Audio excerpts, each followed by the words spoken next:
Support WrestleTalk! Be kind to each other in the comments.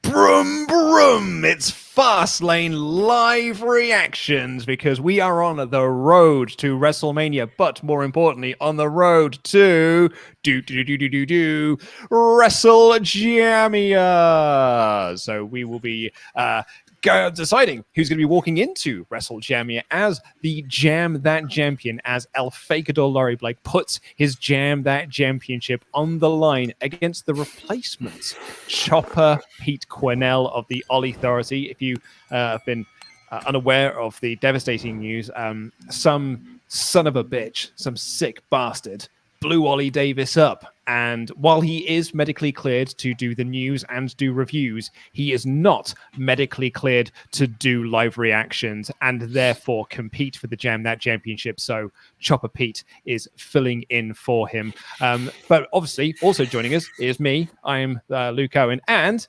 Tempest the Wrestler. Where is he? On that side. That side. There we go. Yes. Hey, Tempest. How's it going? I'm doing all right, Luke. It's very low pressure here. I'm not competing for a title here, so I get to just sit back, watch a WWE pay-per-view, and that I don't quite know how that's going to go for tonight. This is not a pay-per-view I've been particularly looking forward to, if I'm being honest, but that might make for better content. So let's get to it. Tempest, did you blow up Mr. Davis? I did not. That would be very difficult considering I'm in this country and he's in that country. But if I were smart enough and had the means to do so, I still wouldn't do it. That's my boss. Son of a bitch! I thought it might have been you. Right, let's heard of go remote to detonators? Can do it from anywhere. You post Chopper one. Pete. Chopper Pete. Did you blow up Mr. Davis? Why would no? Damn it! Why would you even suggest that? Come on. Sorry, I'm going through my list of suspects. El Fakador, did you do it? I wish. Damn it!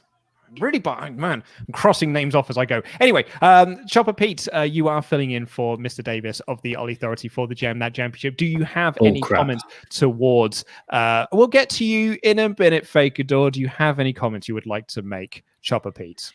Well, for starters, I am honored to be stepping up in Mr. Davis's place for the Fastlane live reactions here, and I'm really happy that I get the chance to potentially win the Jam That Championship. Braun Strowman versus Shane McMahon is happening at Fastlane. It is happening, guys. I'm glad I deleted that off Wrestle League. I was going to say you deleted it, right, off Wrestle League. I did delete it off Wrestle League. And the deadline is now passed, so people can't change their entries. Oh my God, why is it? Hate WWE sometimes. Just tell us, was it They weren't sure they could get enough goop. So dumb. Didn't advertise it at all. Braun versus Shane is happening, everyone. Sorry, Pete, I cut you off in your promo there. You most certainly did, much like you probably blew up Ollie Davis as well. It wasn't me. Sure. Anyway, I'm very happy to be here to have the opportunity to win the Jam That Championship, take it back to the All Authority where it belongs. And I'm glad that despite someone going into business for themselves and trying to blow up Ollie Davis and take him out of contention here, that the All Authority still has a chance to win the Jam That Championship, as it should be. El Fakador Laurie Blake, you are our reigning, defending Jam That Champion. At this point, I want to say you're one of the longest reigning Jam That Champions of all time, successfully defended across multiple shows now. But how are you feeling coming in? Pay-per-views. Bullcrap, Luke. If you want to know my feelings, my thoughts, my feelings, this is bullcrap. This is horse doo-doo. This is many, many things because Ollie Davis, not medically cleared to compete at Fastlane. I'm medically cleared to compete. He should have forfeited the match. I should remain the champion all the way to WrestleJamia. Instead, we get Pete stepping up at the last minute. I get no prep for this. I've already done my predictions. Pete gets to counter-predict against me after the prediction show. This is absolute bullcrap. See, it sounds like what you're trying to say is after you blow up Mr. Davis, you wanted a free pass to WrestleJamia. And we can't have that happen. That's why I'm here. Pete, I already asked him if he did it and he said no. How could I have done it, Pete? I was on the stream. People watching me have timers. live as it happened. Timers. Oh, it's not you that know difficult. a lot about bomb making, apparently. All you need to do is look into it for 5 minutes and you can learn a lot, okay? Do not Alpha Google Wolf, if you want to get a comment in to be read out on this stream, WrestleTalk.com/support will take you to where you need to go. We've already had a couple in. Alpha Wolf has got a bit of a theory for tonight's show that Edge spears Reigns and Bryan at the same time to cause a double DQ and a draw to set up the triple threat for WrestleMania. That's the darkest timeline. That's awful. I hate that idea. That's real bad. Hate that. Wow, out the gates, people are hating on this idea. But I mean, but surely, like it. I mean, I figured that Edge screws Bryan in some way because he wants it to be him versus Roman at Mania. I feel like we're getting a triple threat. I could see the triple threat happening. Setting it up by doing a double DQ with Edge spearing them both at the same time is the worst way to do it. I think there's infinitely better ways to do it. The Portuguese Mr. Davis says, "Hey guys, I'm really excited for this show. Feel like there's going to be some great matches, especially Rollins versus Nakamura. P.S. I know that you give a big blow to Mr. Davis, Chopper. Us Mr. Davises of the world know that you did it. We're watching you." I cannot stand these accusations. I will say, Portuguese Mr. Davis, I did ask Chopper and he said no. And I don't think you could do any more investigative journalism than that, to be honest. It's not exactly line of duty, is it, Luke? You're not looking out for one thing and one thing only. Bent choppers. Exactly. Yeah. That is a wonderful UK reference to it. Oh, yeah. It's actually very good. Pete, do you want to do a countdown for us? Timer on the screen. So I am at 52 minutes and 6 seconds. 5, 4, 3, 2, 1. 52 minutes to go until Fastlane.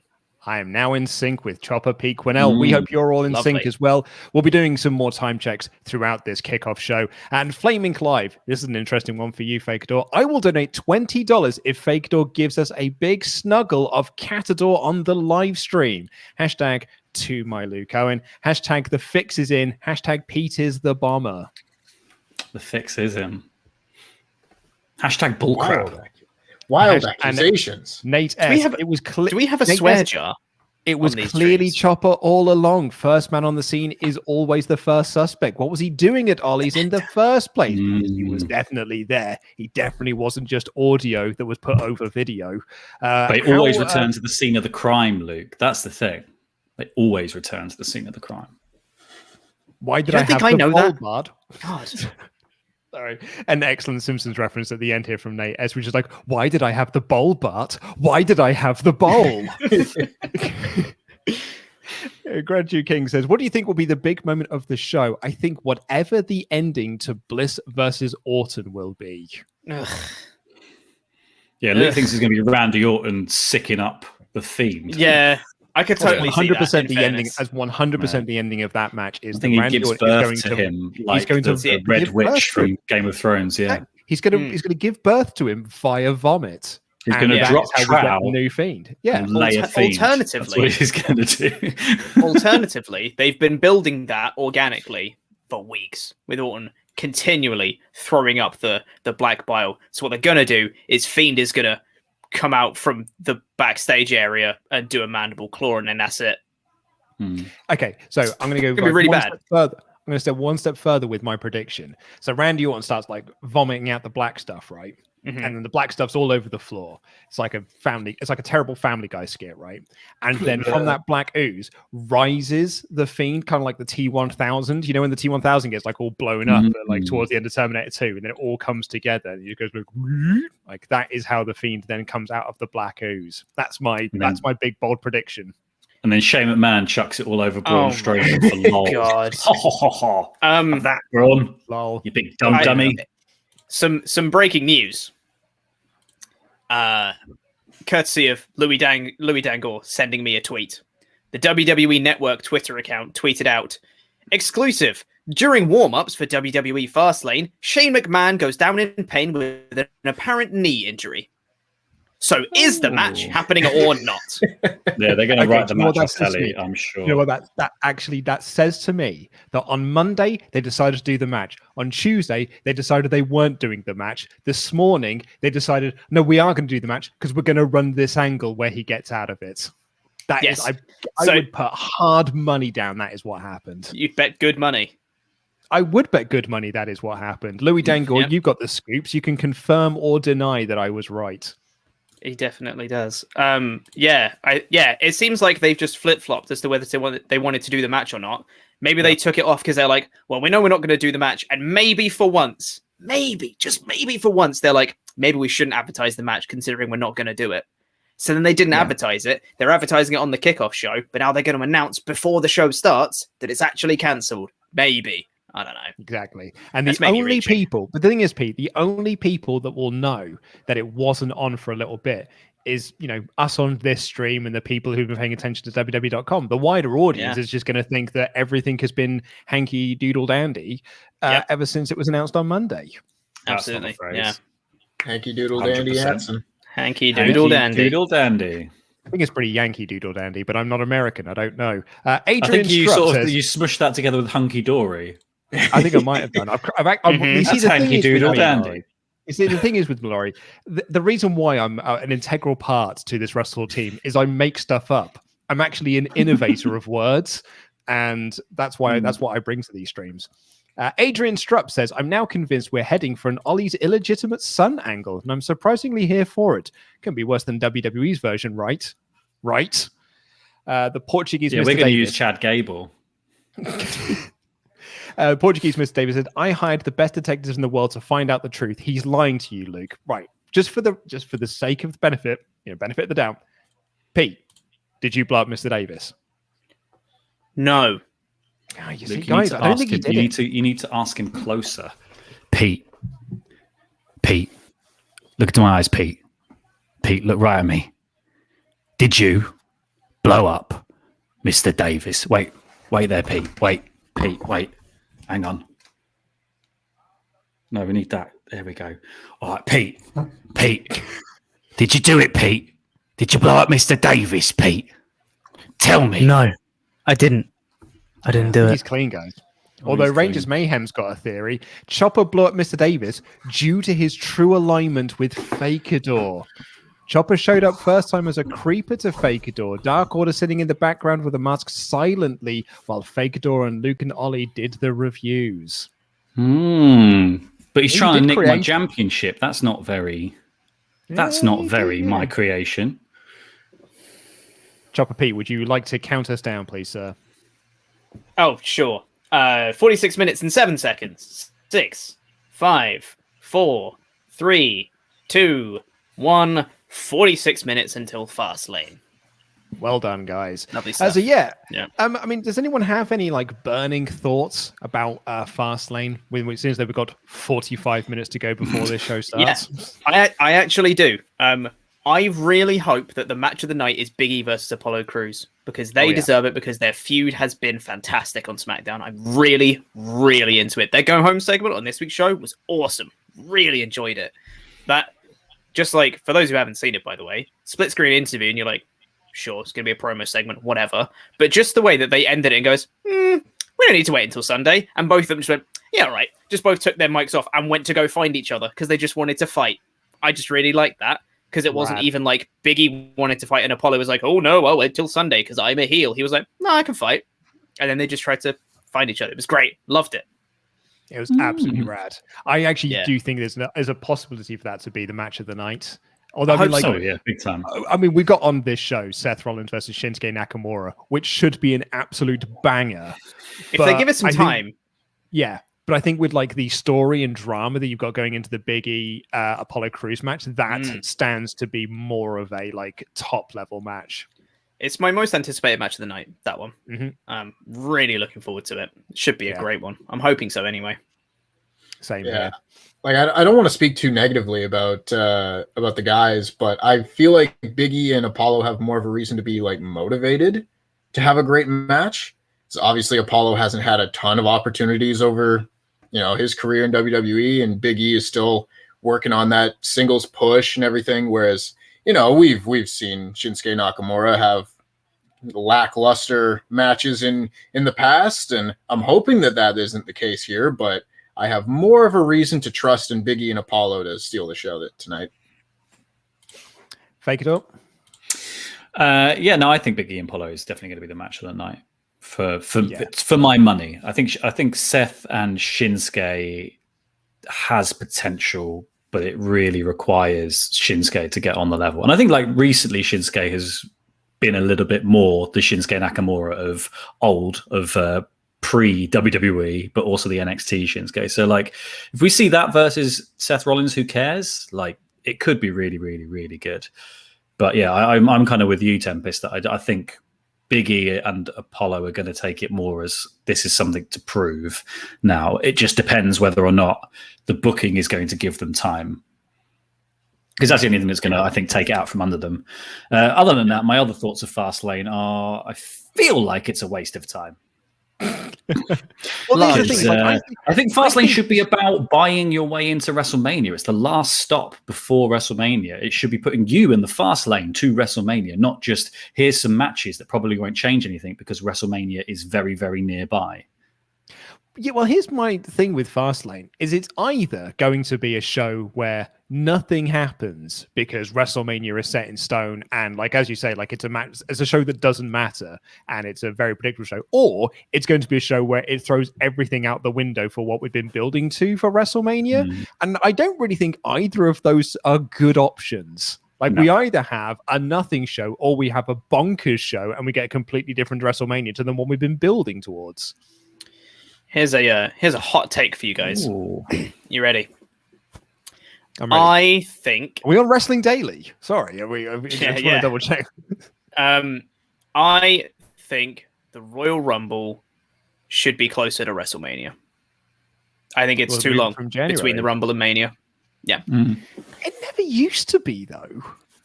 Like, I know. So I don't know, man. Like, I think you can still do it. You just don't have to have 3 shows in between before you get to Mania. Like, that's the problem. The thing is, I think it gets to a point now where it's kind of got into a formula where Royal Rumble happens, winners happen, you go, okay, who are you choosing? Whereas before, you know who they're facing, it will be the champion at the show. There was no like element of choice. And now they've got to a point where they're just extending the choice out. So they don't build a feud. They're like, well, it could be this person, or it could be this person, or it could be this person. So they don't actually build a feud until like Elimination Chamber, or it's blatantly obvious who they're going to be picking, but they still go, but who are they going to pick? Like they did with Bianca. It was obviously Sasha. And I think them having 2 pay-per-views as well does not help.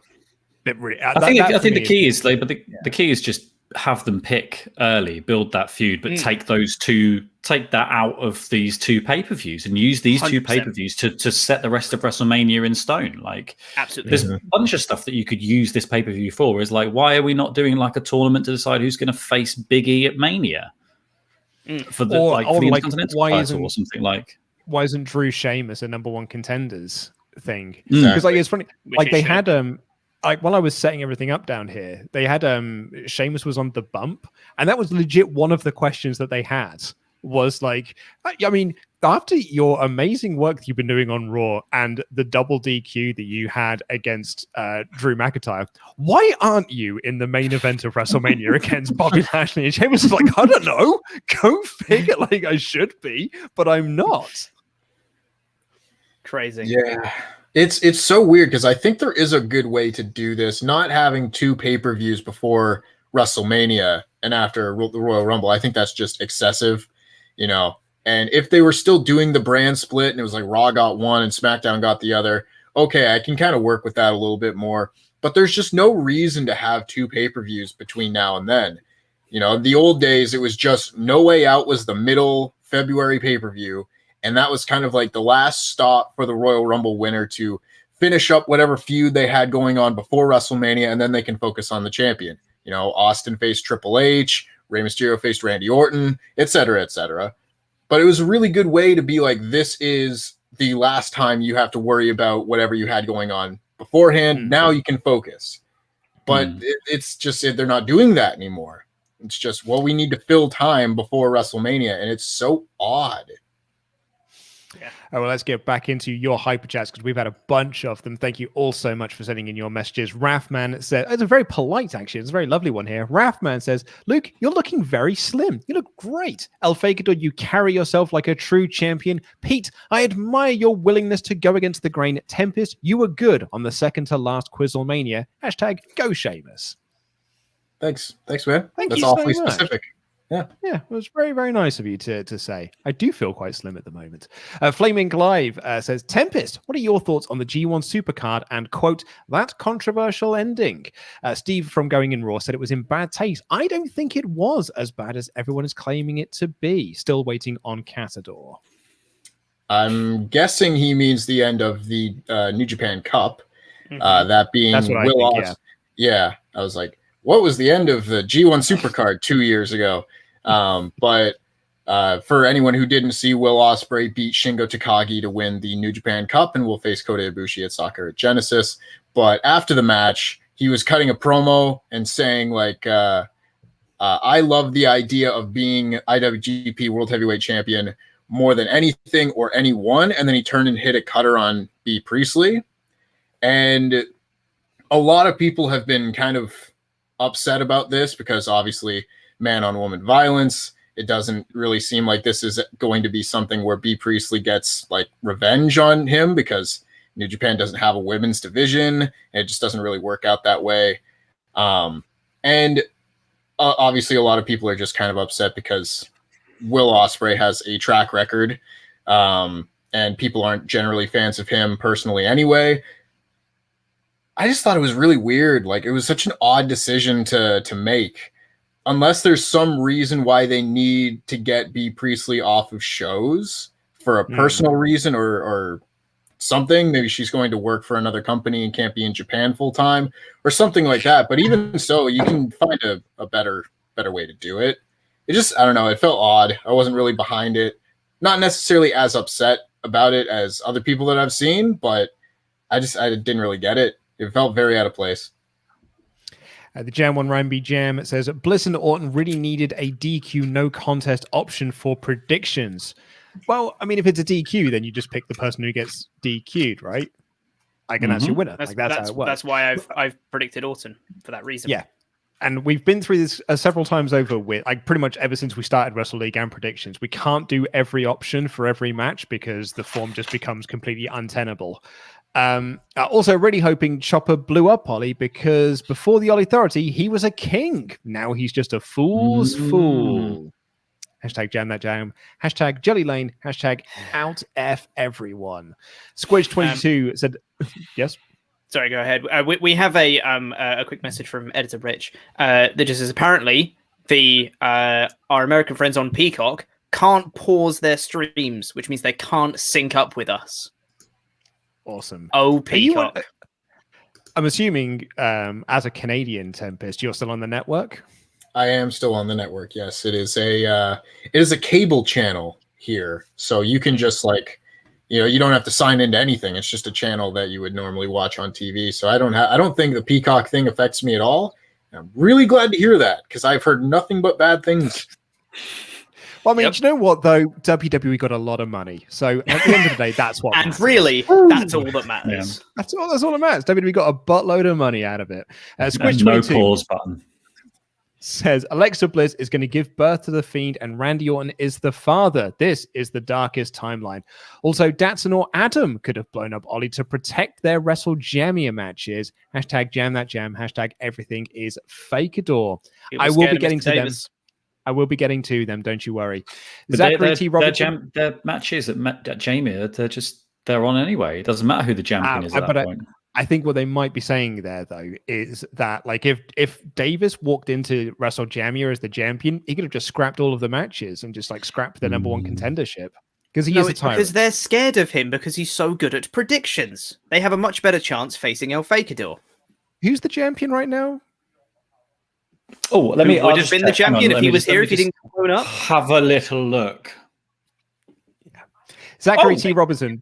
Don't forget. Shit, I didn't see that there. Vince McMahon was revealed to be the higher power once upon a time. Maybe Tiny Pete Davis blew himself up. Hashtag Fort Awesome for Life. Hashtag Jam That Damn. Hashtag Peen That Peen. Zachary, I will correct you there. Vince McMahon was actually the Hower Power, not the Higher Power. Flaming Clive says, my prediction for Alexa versus Randy, cinematic match. It's going to go a few minutes before Alexa Bliss douses herself in gasoline. But this time, Randy Orton sets her on fire. She goes up in smoke. When the smoke clears, the Fiend is standing there. That's a total possibility. Yeah. I don't know how totally plausible. I don't know how that ties into all of the black goo stuff, but Does it still need to? could very much be a possibility. I mean, you're absolutely right, Pete. I stand corrected. Is there just stuff for the sake of stuff in the entirety of the Bliss Orton feud? It's just like, there's fire, there's black goo, there's satanic symbols, whoa, and then it's just the Fiend is there, like he always was again. I said this on the Raw stream a couple of weeks ago, but I feel with the Orton Fiend storyline, it's almost classic WWE, or at least recent WWE. It's basically they decided in December we're going to do Fiend versus Orton at WrestleMania, and then was like, "Uh-oh, that's like 15 weeks away. What do we do week to week? I don't know. Do this. What do we do next week? I don't know. Do that. What do we do next week? I don't know. Do this. What do we do next week? I don't know. Black goo. What do we do next? I don't know. Set her on fire. What do we do next? He didn't do it. What do we do next? And then they basically just like every week, like, what do we do now? I don't know. Do this. Orton's evil twin. Yeah, exactly. We're just like, what wacky nonsense can we come up with this week to kind of like extend us out for the next 15 weeks? Exactly. Yeah, They've I never think heard they of had it in bullet their points, mind. that's why. Yeah, they had it in their mind. Orton Fiend, and they go, okay, we'll write the Fiend off. He'll get burnt, and he'll return at Fastlane. How do we get there? Doesn't matter. Step 1, Raw. Step 2, Step 3, Mania. Stu, Tempest, what's your finishing move? Ooh, I do have one, and screw it. We're getting the thing about Braun and Shane, by the way. Oh yeah, they're talking about Braun and Shane. This is a big deal. Come on, Tempest. Act like you mean This that. is a big deal. This is a big deal. They're telling you about how Shane McMahon is like hurt his knee or something because he's a Get ready for the slime. If anything, he did it Get ready there, for the didn't he? slime, y'all. Oh yeah, look, he's walking. He's struggling there. I think That's just look the at way that slime. Shane moves. It's those sneakers. Sneakers got no mate, grip. He did it. Yeah, I mean, he definitely wore his bad sneakers for this. But when he hits that table, he's so horizontal and traveling so horizontally that he's not gone up and down. He's just gone along. So he skirts off the top of Braun straight into the wall. With his sweat as well, he just slides right off. Yeah, Off the he is surface of currently the table. falling with style. Like water Sorry, off a duck Tempest. snack. Like meat off the side of a cow. But yes, my finisher, I've always been hesitant because even when I'm just talking to like friends, I've noticed that if I vocalize an idea for a finisher or a move or a sequence, I'll see someone do it on TV like the next week. It's just like me putting that information out into the universe, it finds its way into someone's brain. But considering I'm doing it on a show where I can kind of claim ownership of it, I feel a little bit better. My finisher is this is going to sound really intense. It's a Death Valley package driver. So, yeah, Christ. Chopper knows what's up. So if you've ever seen the Kushida's Back to the Future, like the small package driver that he does, Rollins used to do it, called it God's Last Gift. It's essentially you end up in the same position, but you do it from a fireman's carry position instead. So as you go down, you hook them for a package, small package driver. And because the Death Valley driver is abbreviated to DVD, and mine is a souped up version of that, I call mine the 4K. I genuinely quite like that. I mean, the origins of the name, maybe not quite so much. However, just the name, 4K, as a finisher, quite like it. Yeah. I'll be honest, Tempest. Okay, so... Update on Shane McMahon. Right. Sorry, Tempest, this is important. Yes, this is actual content. Can't confirm whether he'll be cleared to participate. Okay. I can't confirm whether he'll be cleared to participate. I have never learned to do handles on doors.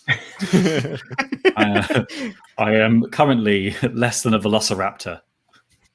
I'll do a Tempest. countdown, by the way, for this Thank you. timer Yes, real please quick. So we're at 29 minutes and 10 seconds. 9, 8, 7, 6, 5, 4, 3, 2, 1. 29 minutes until Fastlane. I cannot believe we've only filled 16 minutes since the last time we checked this. I feel like I've watched at least 2 parts. Hey, but we now know that Shane McMahon may or may not be doing a match. So we've really advanced the wrestling. That's about it, yeah. What I was going to mention it's was unusual that they've not got a kickoff match. Yeah. We I would have thought they're struggling to fill time just as much as we are. Yeah, I would have thought Riddle Ali would have been prime material for it, but I guess it's main show. Makes me worried. It makes me worried that the main card is not going to be a short one. No. Tempest, if you were on a show, right, that I'd watch and I was not friends with you, and then you hit a move that was called the 4K, right? And then me and Davis are doing a review it the following day, and like we were talking about the 4K as a move, and we got a hyper chat in that said, "Do you know that it's called 4K because it's the next step up from a Death Valley driver, which is abbreviation for DVD?" I'd have told that hyper chat. I don't think that's right. I think you are reading far too much into this. 100%. Well, I went with 4K because I know another guy on the indies uses a version of like a Death Valley driver and calls it the Blu-ray. So I was like, well, I got to be one better than that. Yeah, that's just way more overt. Yeah. Also, this little segment from SmackDown with Shinsuke and Rollins, God, that was... Oh, bye, Laurie. He's back. Hello, El Fakador. Hi, welcome back. Where'd you go? Honestly, both of my computers have just got to that point in their lifespan where they just, for no reason, are trying to get me to buy a new computer.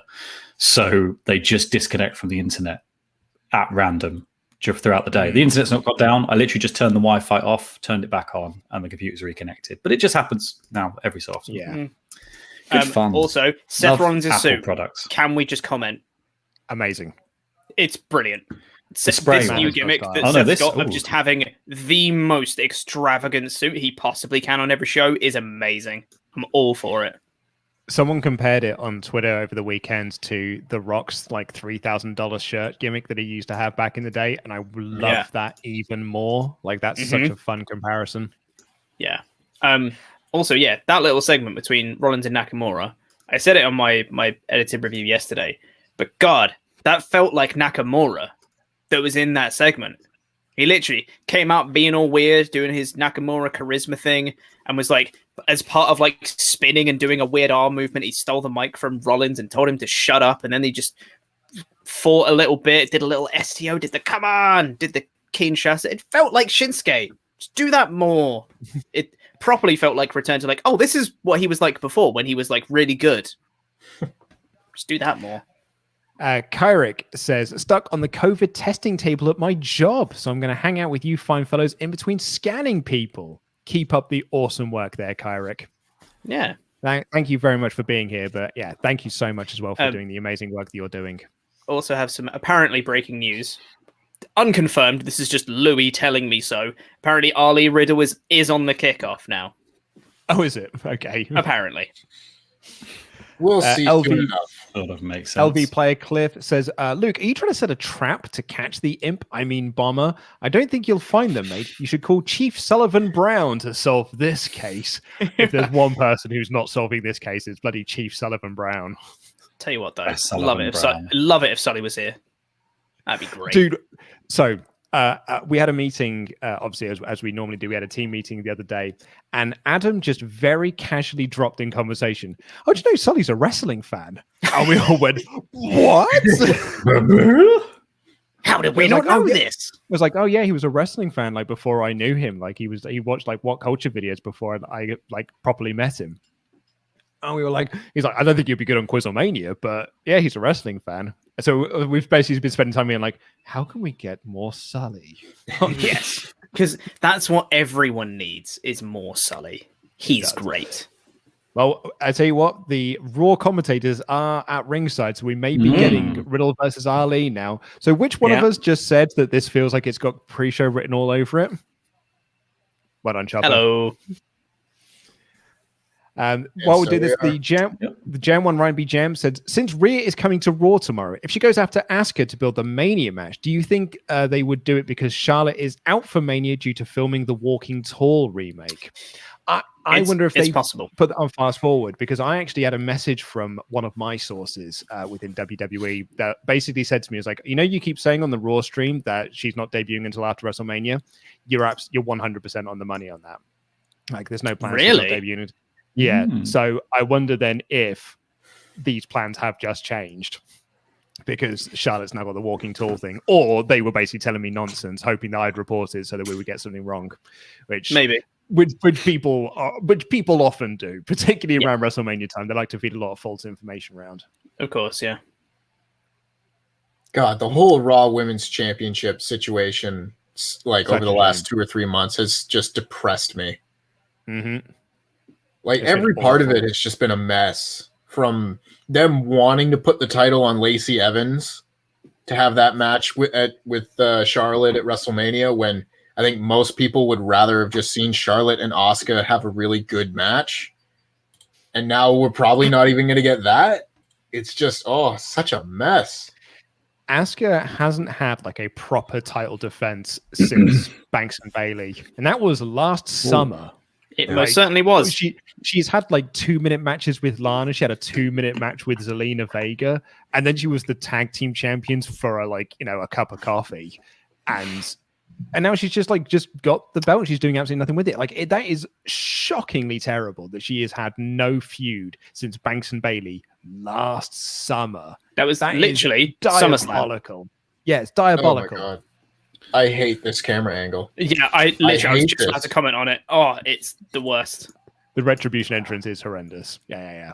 Jesus, Dutch angle. So our predictions for this match. I don't know if you guys are aware, but Retribution are fucking awful. We're all aware of that. Right? This is a bad group. You're quite right. Sorry. Yeah. Sorry. Go ahead. Predictions for this match. I will be using my own predictions, not Mr. Davis's, my own, as I am the one that's stepping in to represent the authority. I'm using my own predictions. I have Riddle to retain in this match. Make it up. I went for Riddle. Okay. I also went with Riddle, just because when was the last time they gave anyone in Retribution a break? Yeah. If it was anyone else, if it was just Ali on his own, I think Ali could have won it here. And he still might. You never know. Yeah. But he's in Retribution, and they hate their own stable. He's brought his gang of useless idiots with him. So there you go. Just checking the chat as well. People are pointing out that Asuka also defended a title against Mickie James and Alexa Bliss, which of course were classic encounters that have solidified her as one of the greatest Raw Women's Champions of all time. As this match gets underway, she's a custodian more than a champion. Yeah. I'm actually getting a little sweaty, so I'm actually going to take my jacket off. I think for this stream. Take the jacket off? Yeah. It's fine. So the rules you have to wear that as a mark of respect to our fallen hero, Mr. Davis. I'm going to retire this for today. I'm going to have it on in the background over there. So if I turn my chair, you guys can see it over there, just so you can all remind us of what should have been here. It's Mr. Davis. That's a very touching tribute. Thank you. To Mr. Davis, the big dick that he is. Big Peen Ollie. That's what they call him. Here comes the Peen. Yeah, I'm sure they are calling him Big Peen. It's Big Peen, Ollie.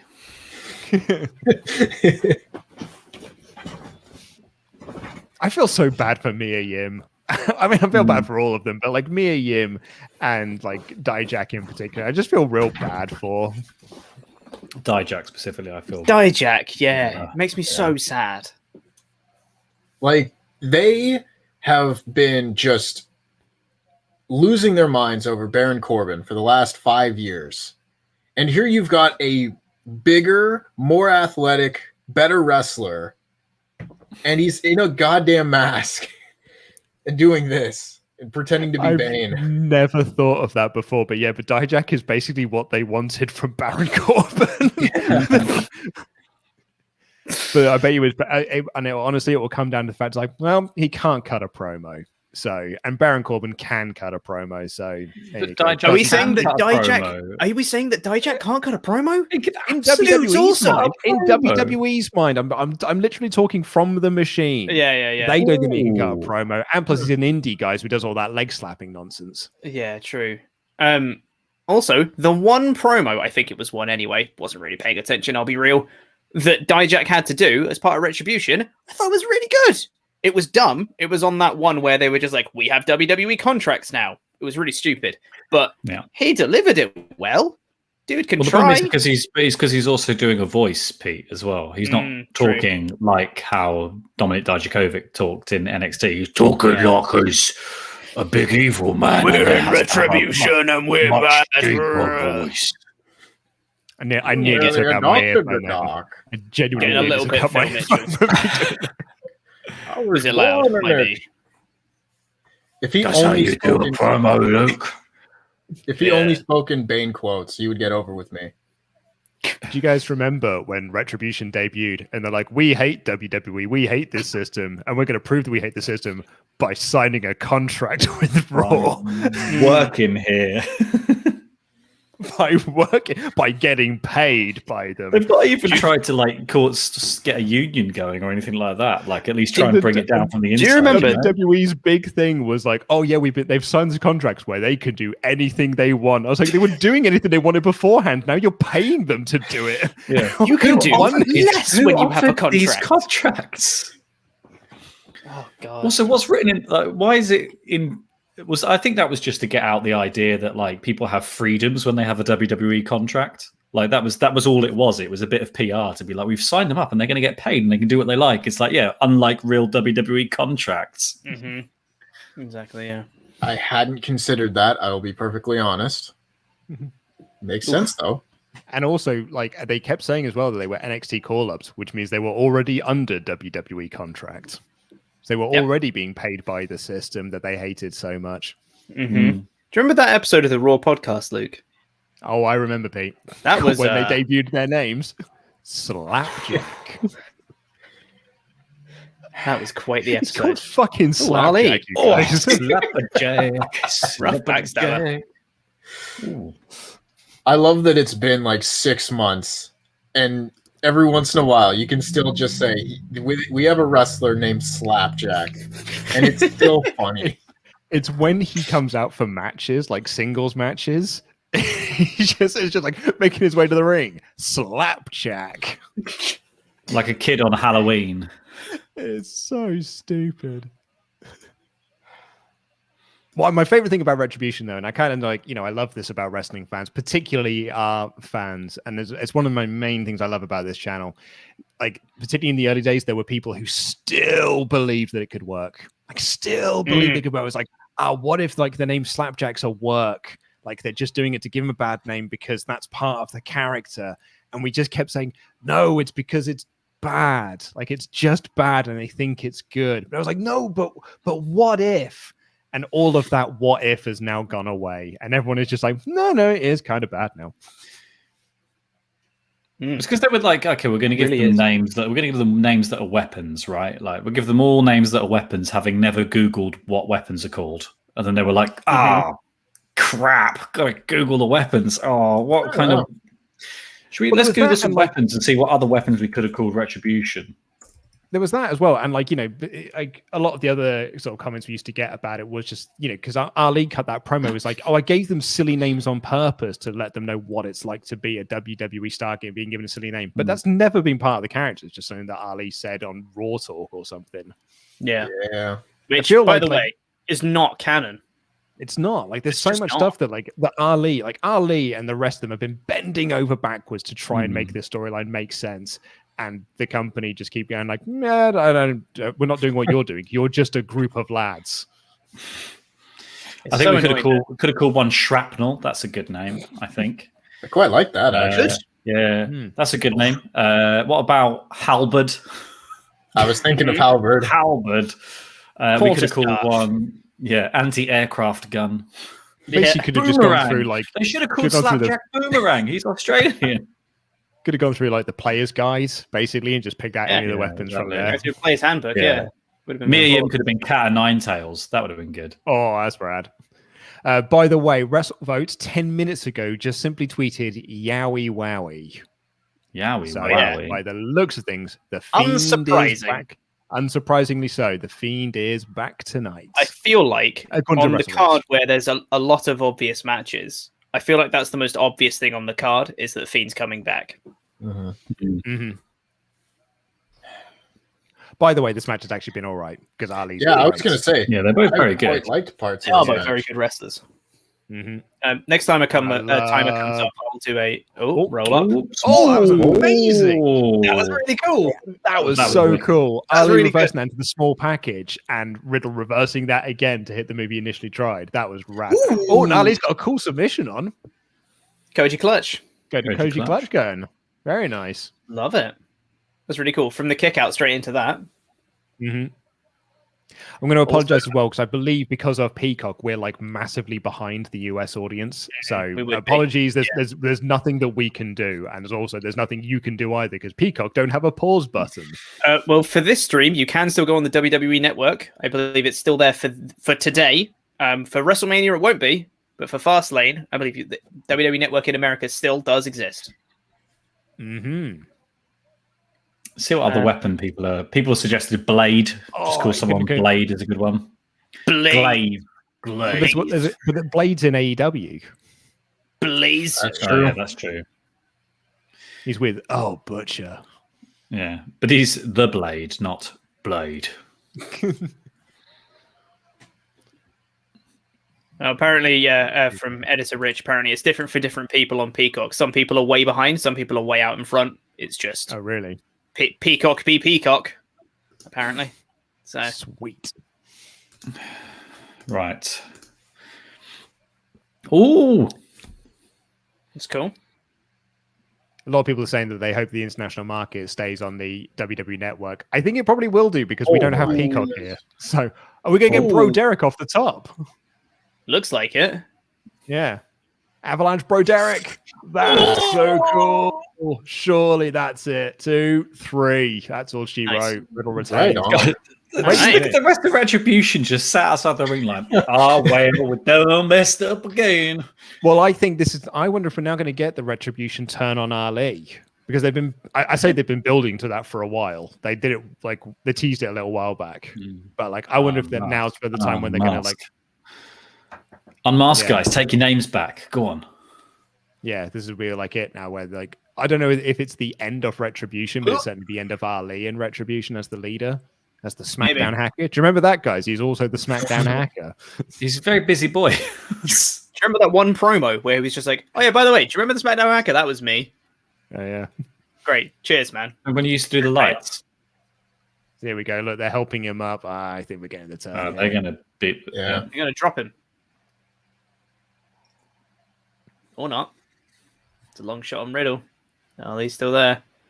Yeah. Oh, he's mad. He says, get off me. He's mad. Get off me. Oh, don't. You're hurting Slapperjack's feelings. He pushed Mace. You pushed Mace and or T-Bar. It's Mace. Yeah, look at Mace's face. He's going to do it. Slapjack. Yeah. Oh, don't push the big one. Slapjack.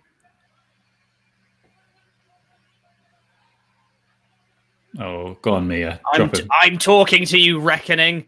I'm talking to you, whichever one you are. I forget your name. Get in line now. I think this is it. Stapler's not taking it anymore.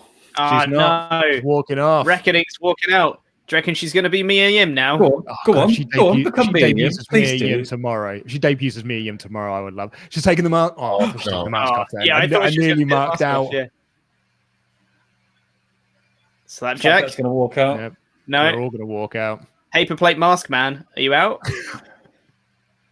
He's out. I'm less bothered about Shane Thorne debuting as Shane Thorne. I hope he stays as Slapjack. Shane Thorne is great, though. Shane Thorne is great. He's actually really good, poor guy. He is. I know he is. I saw his one and only NXT Takeover Mace? match live. Uh-oh. Oh Yeah, dear. chokeslam here. Oh, it's Double T-Bar. choke. T-Bar, Yeah, was it? big lads. Double choke slam. Crikey Moses, that was a big one. It's a big double chokeslam. You see, they could have gone over as a really good tag team. Take but I the think, masks off. Take the Thinking about masks it, yeah. Stuff. Do you reckon they will just be a tag team now? Mason T-Bar. I've heard Yeah, worse ideas. Yeah, I was going to say, I like it. Yeah. Maybe they could do with some tag teams. They could do with a new name. Yeah. The big Mason lads. T-Bar. Mace. T-Mace. We've already had the Bar as a tag team. That's But only a have you heel away from But being have you had Mace Bar? Mace Yep. Bar Mace. T-Mace. Maced. Maced. Massett. You've been maced. Well, that looks like it may be the end of Retribution. Retribution. I Retro- really they'll be back that together went, on Raw. that went Retribution. so well. Debut to the end of the faction. Unforgettable. I genuinely, if this is the end of Retribution, I will do. Was Retribution actually good as a video on PFK? Absolutely. Is it What's going to the be point, 6 Luke? seconds long? Yeah. Just say no. Is it going to Just cover, be like the whole thing No. and just be like, was there something good there? Was it No. actually good and we were just missing No. it? But No. Pete, was it actually good? No. Like, Actually, maybe it was not. brilliant. Like maybe if we go back and rewatch it, I'll find out it was actually good. I'll get into the science. I'll find out. No. What, No. you're going to rate their star matches? Yeah. I'll find all the star ratings that they got for their matches. What is I'll find why? the science and prove that they were actually good. It's not even I don't science, wa- Luke. I don't want you to, Luke. Oh man. I don't think there's that many star ratings. Oh, fine. I'll Yeah. do the Fiend then. That's the easy one. A star and a half for Bobby Lashley and Slapjack at Hell in a Oh Cell. man, hold That's on. like the only one. WrestleMania is 3 weeks away. Mm-hmm. Yep. Most certainly is. I've only just done this show. And there's 2 of them, and there's like takeover and stuff. Oh yeah, for those who are asking, we will be doing live reactions to Takeover. Stand and deliver, I'm yours. On both nights. So yeah, so that'll be fun. And both nights of WrestleMania. There'll be a lot of. We may even do Raw after Mania as well, depending on how we're feeling. But yeah, there is going to be a lot of live streams here on the WrestleTalk Podcast channel. And we've still got the normal SmackDown review on the Saturday as well before the Mania live reaction. So yeah, we've got a lot going on. There'll be the NXT reviews. There will be the Dynamite review as well. Like it is going to be a packed old time. Well, it's a packed old week for wrestling, so man. makes sense. And you know what? I always get really excited around WrestleMania time. So like that'll be like that week. Yeah. It's the sleep deprived week, and I usually get super into it as well. I was talking to Denise about this in a magazine show not too long ago. Like that, the weekend that we had where like me, Laurie, and Davis did NXT, and then we did the ROH New Japan G1 show, and we did the then Mania, then Raw after Mania, SmackDown after Mania. Like it was such a fun time. Like I really look back on that very fondly. And I do as well. For Yeah. reasons. Yeah, that was a busy guys. weekend. Oh man, wasn't it just? Did you know that Bret Hart got Oh, I was just about to say it. Luke. I was just about to say it. How dare you? How dare you steal It's my one of my thunder? favorite live streams because we were watching the like Ring of Honor and New Japan sell out Madison Square Garden, but everyone watching the stream was just watching the Hall of Fame and telling us what was happening at the Hall of Fame. Like, I don't care. It's the Hall of Fame. Like, I don't give a shit. Yeah, I remember that weekend because I was just working on the website WrestleTalk.com at the time, and they had us do live results for like every single indie show that took place in WrestleMania. Andy was so mad about that because he had to watch some dross shows. He was so mad about it. Yeah, I think from like the Thursday night to Sunday afternoon, I think I covered like 12 wrestling shows or something crazy. And there was some really good stuff. Like you got to watch like Will Ospreay versus Bandito, from the WrestleCon show, which was just fantastic. but you also got to see the Impact show that took place that weekend, where they had technical problems the entire time, and you could hear the producer talking into people's headsets. And that was before Rob Van Dam and Sabu wrestled in the main event. And you can imagine how well that went in 2019. I'm going to ask you to fill for some time here because I'm going to go to the toilet. But it's okay because there's a question here from Micah Pellegrini that said, watch the New Japan Cup finals this morning. No spoilers, but what a match. That twist after the match that came out of nowhere. Tempest, is this one of the better New Japan Cups ever? Also, Edge versus Jay was also very good on Friday.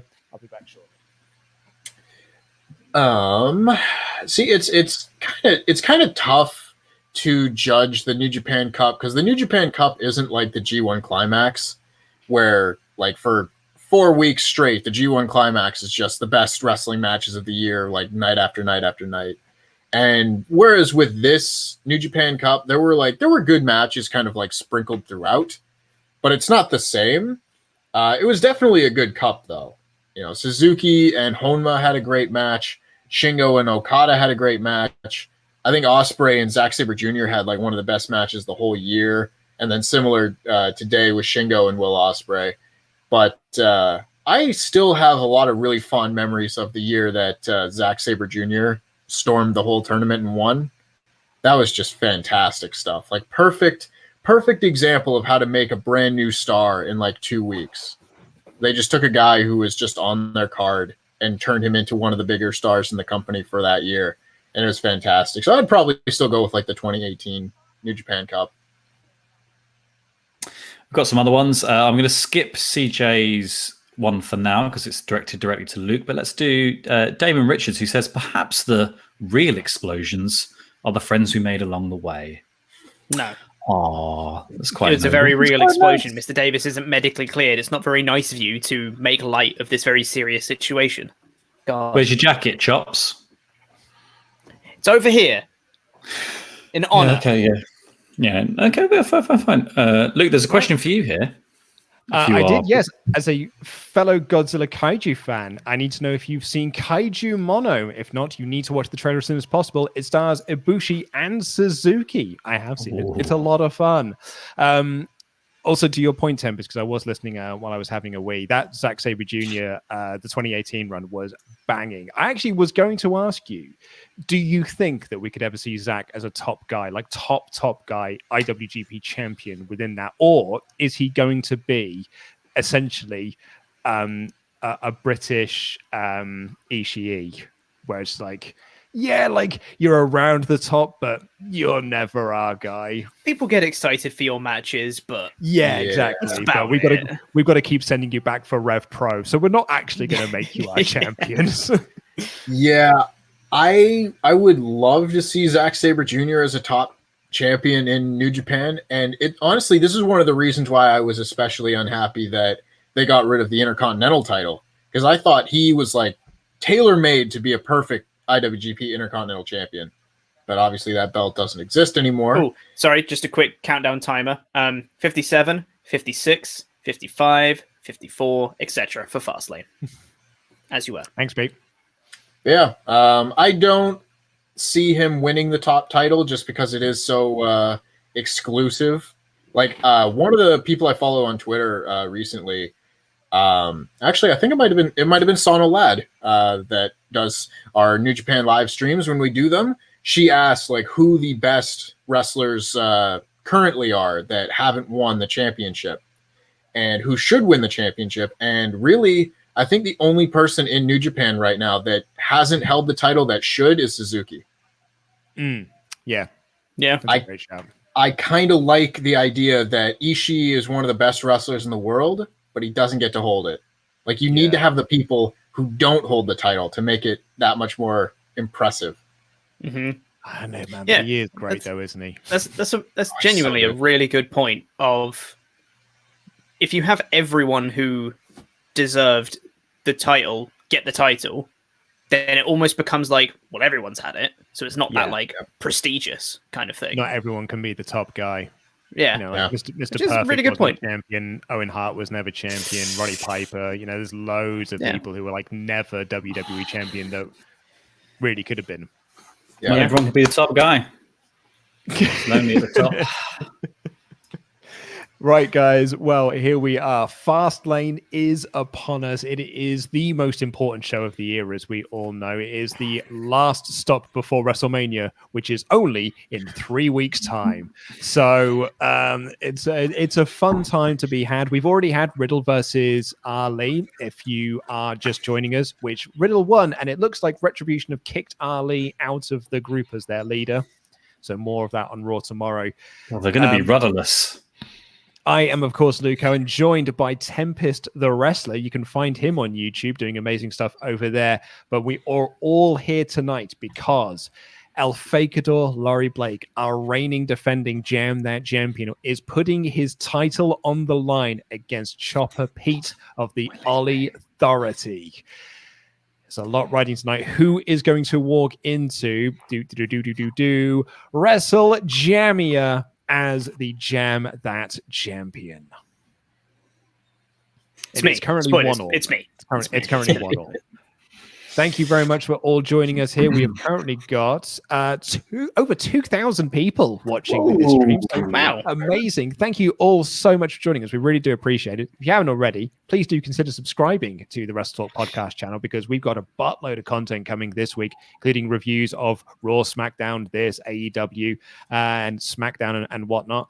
But WrestleMania week, we're going to have predictions for NXT, live reactions for NXT, reviews of NXT, Dynamite, Raw, predictions for Mania, live streams of Mania, reviews of Mania, live streams of... there's going to be a whole lot of content, so please do subscribe. We would really very much appreciate it. We've got some more Ultra Chats to get through as well. Zachary T. Robinson says, can't wait for Dave Benson Phillips to run interference during Shane and Braun to dunk one of them in a gunge tank. Get your own back. 150 points.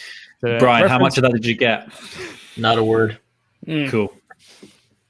Dave Benson Phillips was basically our version of Nickelodeon, like the whole channel. I got you. Kirk Wilson, it was Get Your Own Back, which was it was basically like a Nickelodeon style show. Kirk Wilson, after the Fiend, what would you like Bray's next gimmick or character to be? That's a hell of a question. You Husky shouldn't have Harris. another one. Just have him be the Fiend. Or have him be Bray Wyatt again. I don't care. Just give him something that's actually good and they stick with it for once, please. Don't make it hokey magic crap all the time. Jesus. The guy who delivered my dining table this week, just chatting with him, and we just sort of just chatting around, what do you do, this and the other. And I mentioned on the host for YouTube channel. And then he inevitably asked the question, oh, what's it about? And I'm like, oh, God, no, I have to tell people. Yeah. 35 years old. Oh, it's a professional wrestling channel. And then he started talking about golf. So I was like, cool, I'll switch the conversation to golf because that means we can, talk about that. He instantly switched it back to wrestling. Turns out he was a wrestling fan.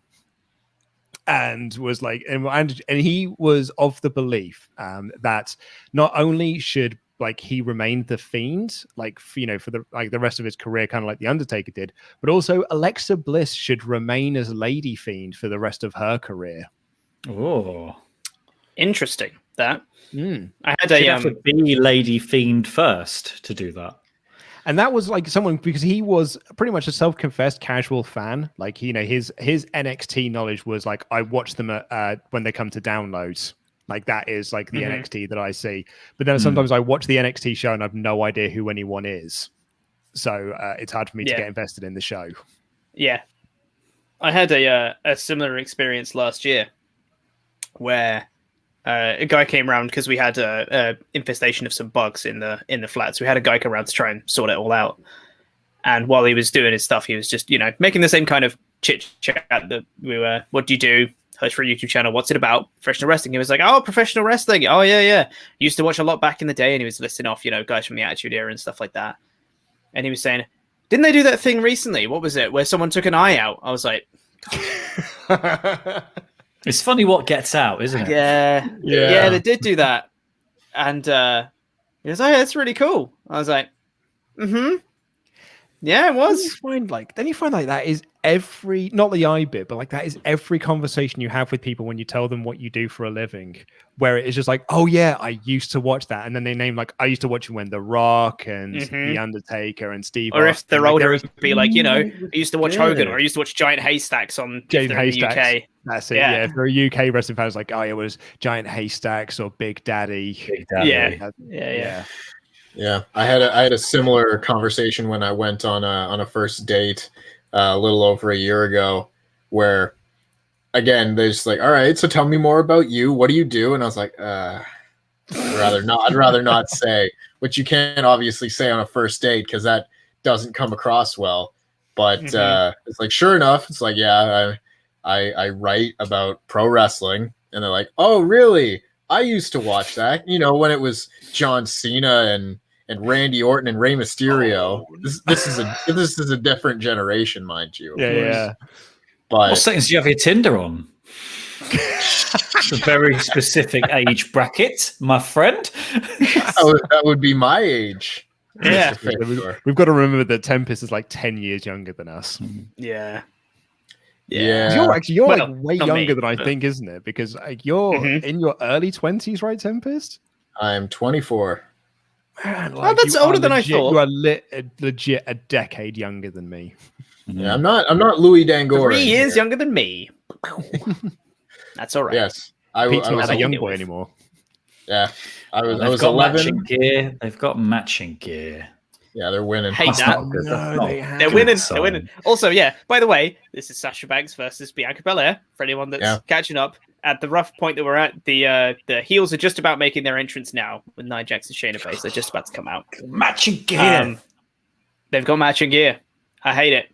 Reginald's there though. Reginald's here. Yeah, they've got Reginald. He's Reginald's the decider. I hate him. Of course, I don't as hate he him. should be. I have nothing against the guy. I hate the character. Laurie, I just want to say that Reginald, the deciding factor, just as he should be in this women's feud.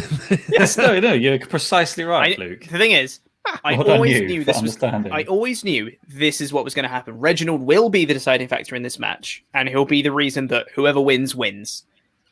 I'm still not prepared for it, and I'm still going to get really mad about it when it does happen. But whatever. For this match, I have Sasha Banks and Bianca Belair to win. It's a really stupid idea, and I don't want it to happen, but they're going to win. This is a lose-lose, right? Banks and Belair win. They're going to be tag champions. The other right? one's Luke. To tell a really stupid story of them being tag champs going into WrestleMania and being like, oh, but they're tag champs, but they're also WrestleMania opponents. It's going to be really dumb. And how will they coexist? It's Well, stupid. everyone's Hate it. arguing.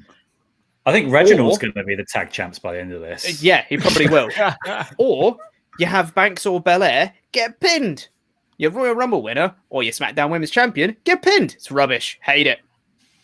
So yeah, I've also got Banks and Belair. It doesn't matter because I'm not competing for the championship, but I have got them because I have got it into my head for whatever reason that they are telling a story with Mandy Rose and the other one leading into WrestleMania where they're going to win the belt. I don't know why. I've convinced myself it's a story. It really isn't.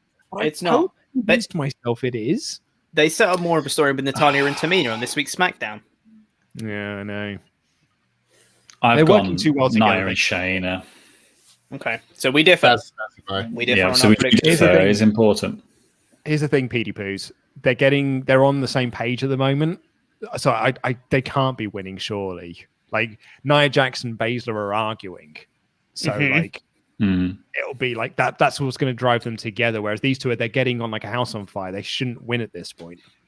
No, but then they do, and then what they'll do is they'll defend it first on Mania to build tension into their match later in the card. Yes. And then they'll lose the defend it belt on at night Mania. one. They'll defend it on night one, and they'll have their match on night two. It's going to be awful. Absolute It's actually not the worst idea, really. It's a terrible I think idea, Luke. Don't give them credit for this. It's terrible. It's not the worst idea. It's awful. As long Just as do Banks Mandy versus Rose, Belair. It's not hard.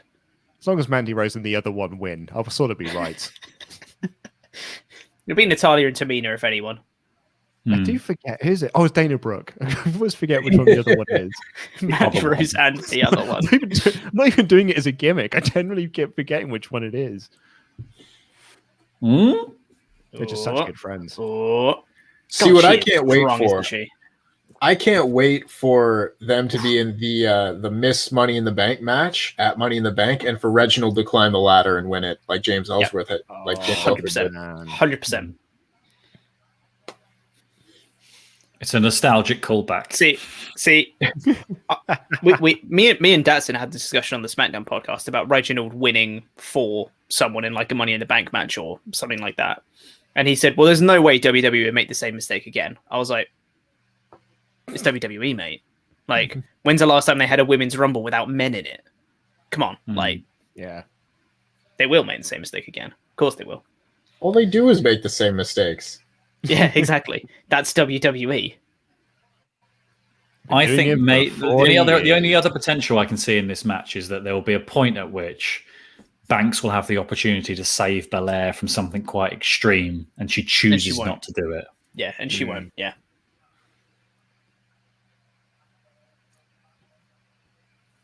I like Banks' Spider Banks gear. It's very fun. That is quite good. Yeah. Did you see there was another Hang on. channel? Oh, that Nia. There's a channel that recently ripped off my gimmick. They put up a video Really? that was called like Nia Jax is good actually.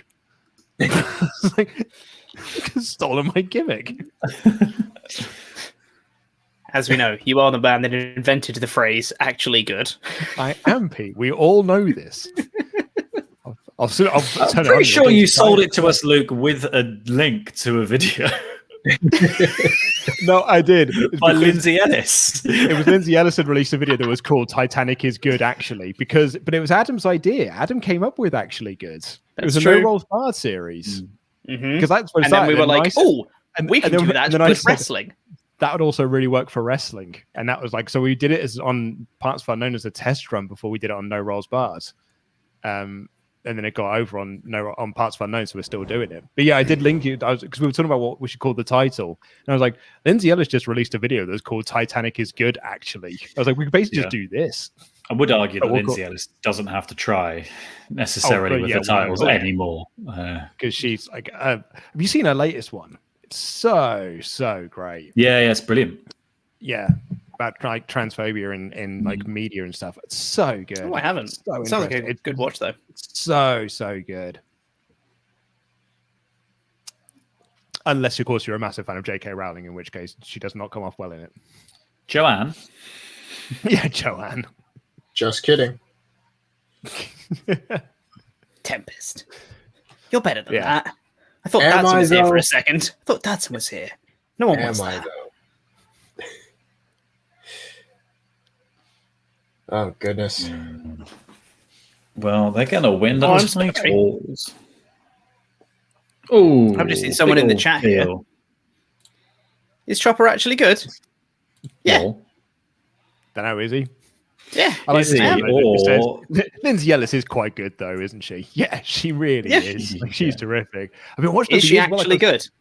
I was She is. thinking about this like quite recently because I used to watch her when she was the nostalgia chick, like when she first debuted as nostalgia chick when he did the contest and everything.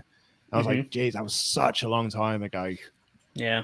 It's fascinating now, like when you sort of go on like the front page of YouTube and you see that there are basically kids now who were like young kids when Doug Walker was at his height, who are now old enough to be making videos.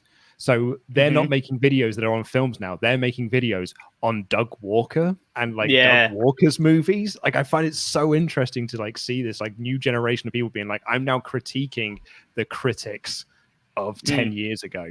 Yeah. Because Doug Walker is terrible. Yeah. Yeah. No mincing words about that one. Yeah. So far, I would call this a match. Oh yeah, this is a pretty standard match you'd have seen on. It's Raw been or fine. SmackDown. It's been fine. It's been good stuff. They're working for it. You know, like it's. Nothing offensive so far. Yeah. Nothing great. Nothing offensive. Wait till Reginald gets involved, Pete. Yeah, we're only... Give us a bit of Love Reggie. Reginald. Go on. I legit Give me wrote some in my notes on Raw. Reggie. Oh no, Reginald's on Raw now. Oh no. He wasn't on SmackDown, and wouldn't you know it, was a really good SmackDown episode. Shocker. Bless his Of course, the heart. one Not his fault. SmackDown that I do Nice the bolt. podcast for is the all Reginald everything episode. The ARE show. Oh, Thanks for filling in, Tempest. Yeah, yeah, appreciate you being there, buddy. yeah. Yeah. I mean, it was like we said on the show, because I put out the tweet like halfway into watching SmackDown that week, saying like, how the F do people think SmackDown is good? And by the end of the show, I was like, all right, it wasn't that bad. And I realized that at the beginning of the show, I was like, oh, this show's pretty good so far. It was just like the half-hour middle block of Reginald content that made me hate everything to do with wrestling, my career choices that brought me here. Oh, Oh, Lord. LA was trying to lift her up then. That was not going to work out for her.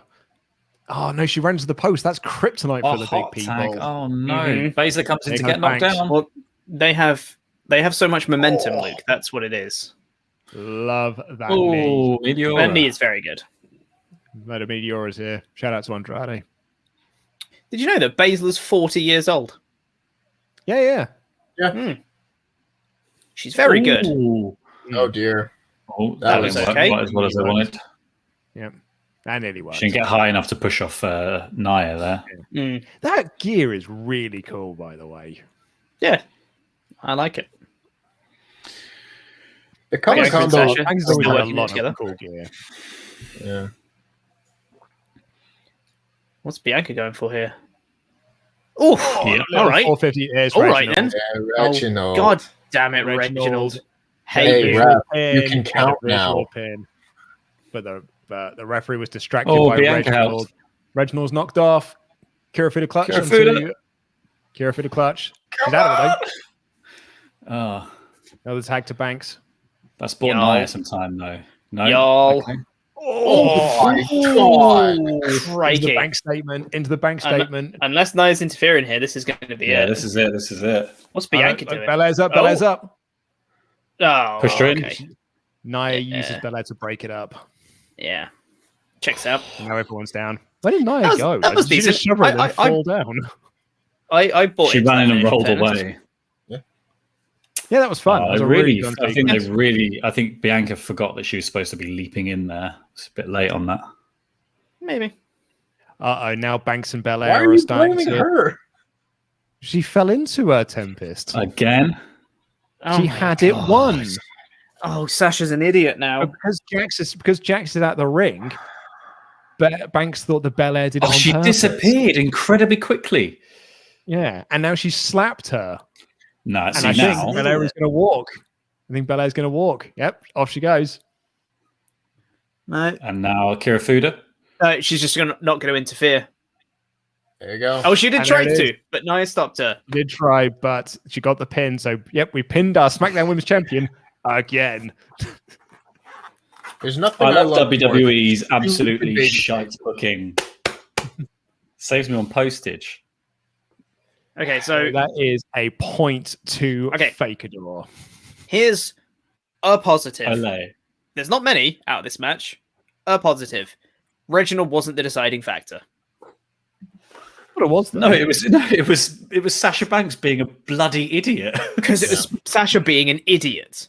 Sasha It makes Banks her look like an idiot. Sasha Banks was facing the correct way to see that Nia Jax. She knew Nia was. is- Look, how could she not see literally Nia? She's right there. It's really not that. Oh my God. I hate That this. is- that It's was- just made Sasha look like an absolute moron. That was not a good finish. Cheers. Christ That almighty. was not a good finish. I'm trying not Zachary to be loud as Robinson well. Jesus. said- I know. I just got a message from my wife being like, "I couldn't hear you during the pre-show, but now you're being real loud." Now they're Zachary Robinson, They're arguing. Things have gotten stupid. that Hey, do you ending reckon? was Do you reckon super that Bianca's going to fight her at WrestleMania? They're acting like we don't know. Wow. That was a really good slap, though. I Really will give good them slap. that. Go on. She's just going to walk off, and that's it. Oh. It's Wow. not Okay. the build I would have done. No, because it Women's was wrestling, guys. it's Guys, built on it's okay, friendship. though. Remember, Guys, It's built on friendship. though. We are building towards Mandy Rose and the other one winning the titles at WrestleMania. Luke. I think I'm And so Bianca- pleased that we got Bianca's through the pointing at the sign. revolution, the evolution, and now we're here, fully evolved people capable of having wonderful women's wrestling on pay-per-view. Bianca, who are you talking Damn to? it. She's talking to the sign, Pete. She's The talking to the sign is- WrestleMania sign. She's gone insane. Well, that's weird. Like, This because is Banks just... is still on the You know stage. what? Bring back Reginald. No, That's what I say. Bring No, back no, no. Reginald. That's what no, I'm- never. Thank you very much. Wow. No. Zachary T. That- Robinson says, speaking of Quizzlemania contestants, please send feelers out to Dan Nerdcubed Hardcastle, Jim Sterling, and James A. Janice from Dead Meat. All huge wrestling fans have an amazing sense of humor. I'd wager they'd be more than up for it. A few of those we have actually reached out to before. I believe they are on the list. Stu said Sully would be great on Quizzlemania. Get him on. Also, Denise for Board Game Club. She would be a great addition. Denise hates board games. She wants to play Monopoly. Only if I it's think Monopoly. that's why She she'd be a hates really good board addition. games. Yeah, she doesn't like good board games. Flaming, what two wrestlers need to just go away from NXT and AEW? I would say, calm yourself here, Tempest. I would say Kenny Omega and Sheamus. Pete is a turncoat. He turned on Faker. He turned on WrestleTalk. He turned on the fans. He will turn on Ali Davis. Where is Castor for $20?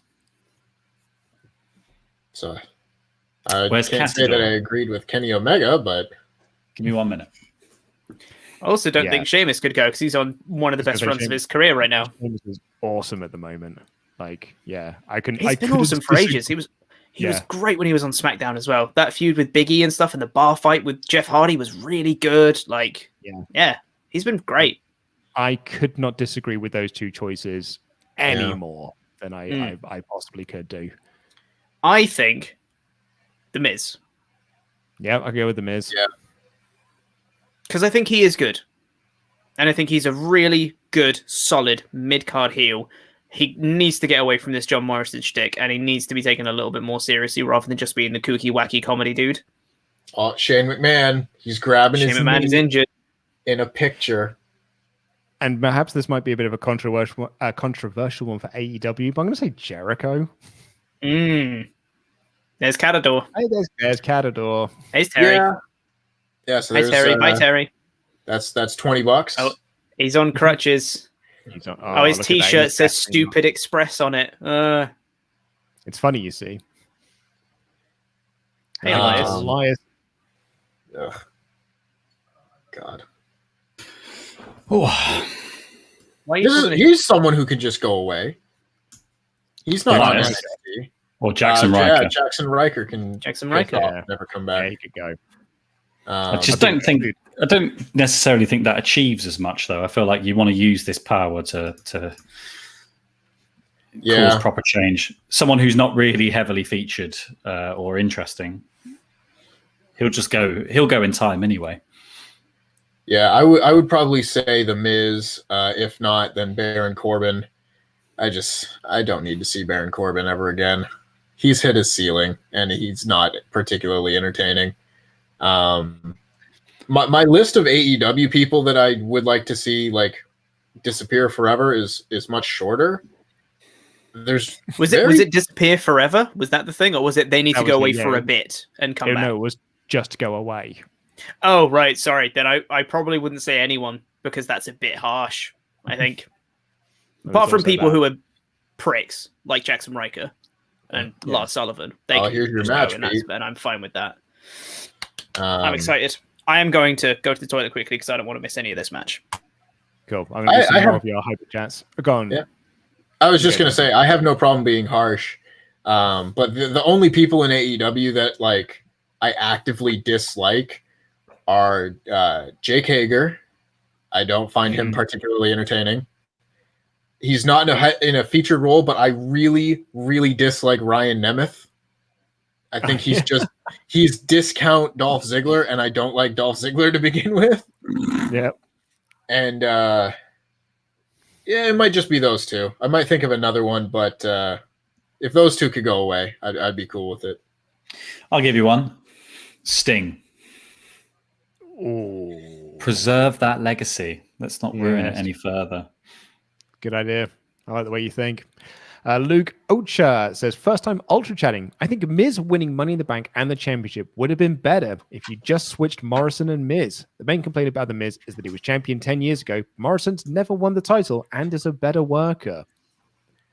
Yeah, I don't know if that would have made it better. I think the thing is, Morrison's been in WWE for too long now to retain any of the kudos that he earned in Lucha Underground or as Impact Champion. Like, all of that stuff is forgotten at this point, and it would take too much work to kind of elevate him back up to that, even in just WWE's eyes. He'd only have been the interim champion in the same way that The Miz would have been, and that's a shame, because I do think Morrison would be quite good in that role. But yeah. That's what I was going to say. Like, the problem there is that if you switch Miz and Morrison, then Morrison's first WWE Championship run is a week long. And I think that would have actually been much more damaging to him than the Miz being a week long.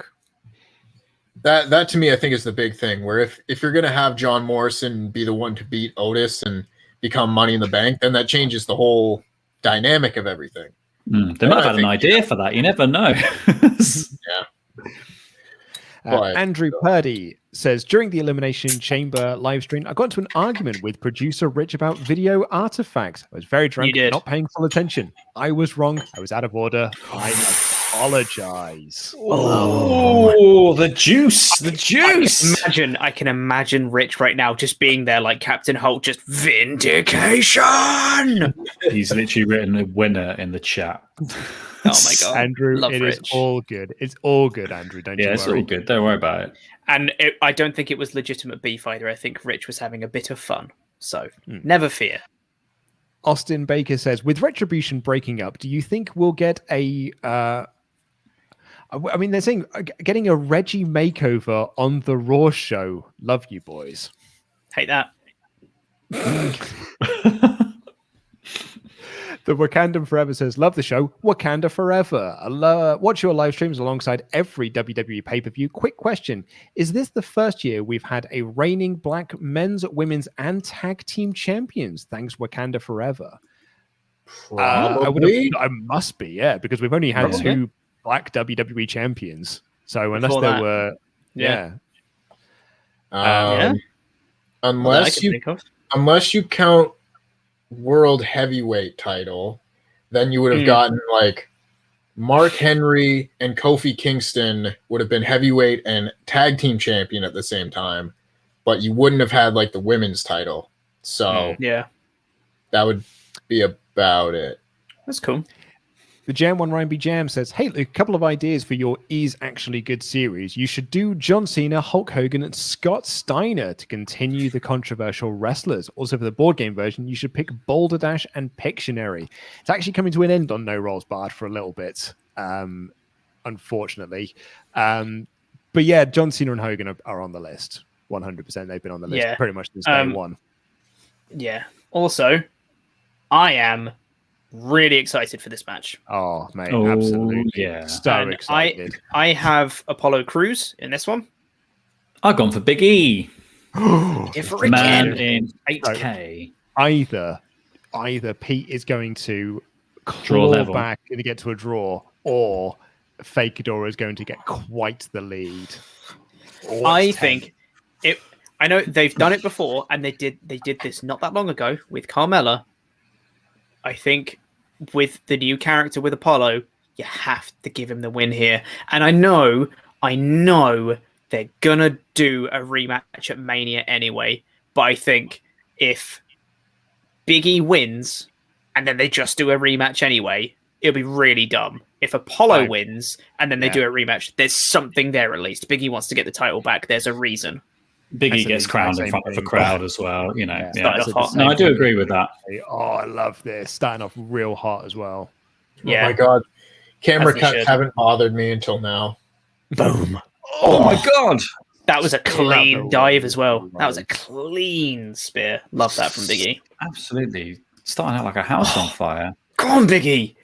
Also, I wanted to say as well, Cruz looks so much better in tights. than Right? it does Yep. in the trunks. Looks so much better in the Oh, tights. I'm and not saying yeah, it's guys, down, if but- you've not watched that sit-down interview, that little bit where Apollo's just sitting back, just listening to Big E, looks like a proper badass. He looks so cool. Like, yeah, he's It's wild great. because they wanted to do the heel turn with Apollo like last year when he was on Mm. Raw. Yeah.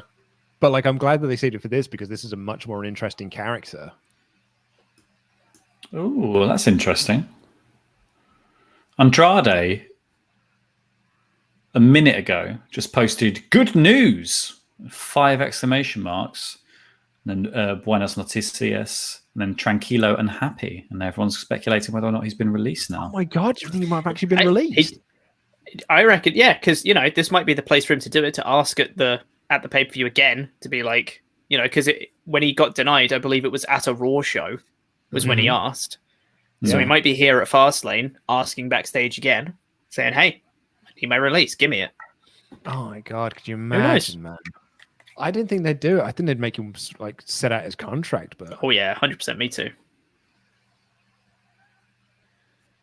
It depends. And I it's guess of it course depends the- on like whether or not whether anyone's gonna say anything though, because I guess the leverage in it is that Charlotte is a really big deal in their women's division, and is marrying Andrade. Like, there's at least conversations to be had there where she could probably say, "Hey, do you want to release him? He wants to go work elsewhere."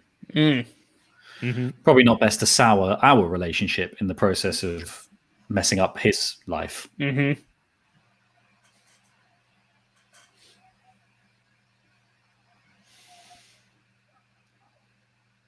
Go on, Big E. I'm loving this.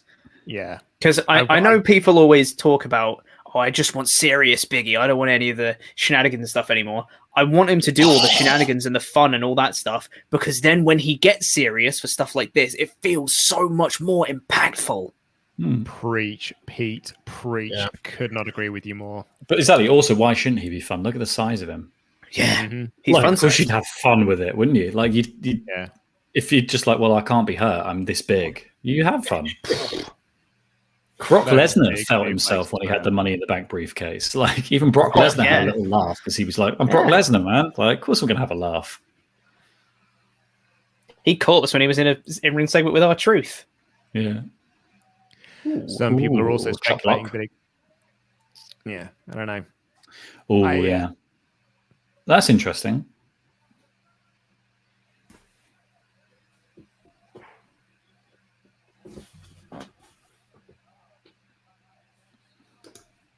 I mean, that is probably the more obvious one, isn't it? suplex. That is a lovely German suplex. Oh. Shockingly, Oh, triples. Apollo's a good wrestler. Yeah, that is picture perfect. Oh, that is strong as well. That is strong. Mhm. Do you do a German suplex like that, Tempest? He I does a wish. package one. Yeah. Package one. Calls it the 8K. No, I just call it the Canadian suplex. The Canadian Surely disruptor. has there ever been like a Canadian wrestler that has done that as their gimmick, where they have taken all the moves that have got like other countries' names to it, but said like, I've made it Canadian, so it's now a Canadian whip. It's now a Canadian suplex. A Canadian uppercut. Exactly, yeah. That's quite. If anyone would have done it, I would have thought it would be like Lance Storm in the WCW days. Yeah. Mm. That's When he was that's the quite an Canada idea. champion. Yeah, that's quite a good idea. I might write that down. I was gonna say, write that one down. Yeah. That's good for it. That's good for some heel shtick, Tempest. Oh, frog splash. It's a big one. Nice. A friend of mine just messaged me saying, like, did you just burn Tempest? I was like, no, I was genuinely asking if he does a suplex. I do a pretty decent butterfly suplex. The other, fun. because everyone does a German suplex. You got to bust out the suplexes that people don't use anymore. The Canadian suplex. Yeah, Double underhook. Double underhook. Bring it back. Bring back like not like Northern Lights, like a proper perfect plex. Like no one does Yeah. like Peyton Royce does a pretty nice one. She does. Let's not forget the Trailblazer, Alicia Fox. of course. I feel like no one cared about Alicia Fox's Northern Lights suplex while she was wrestling. This was just a thing Twitter has discovered over the last few years. It's because like everyone is like sick of people burying her, I guess, on Twitter For having the best match of all time. What?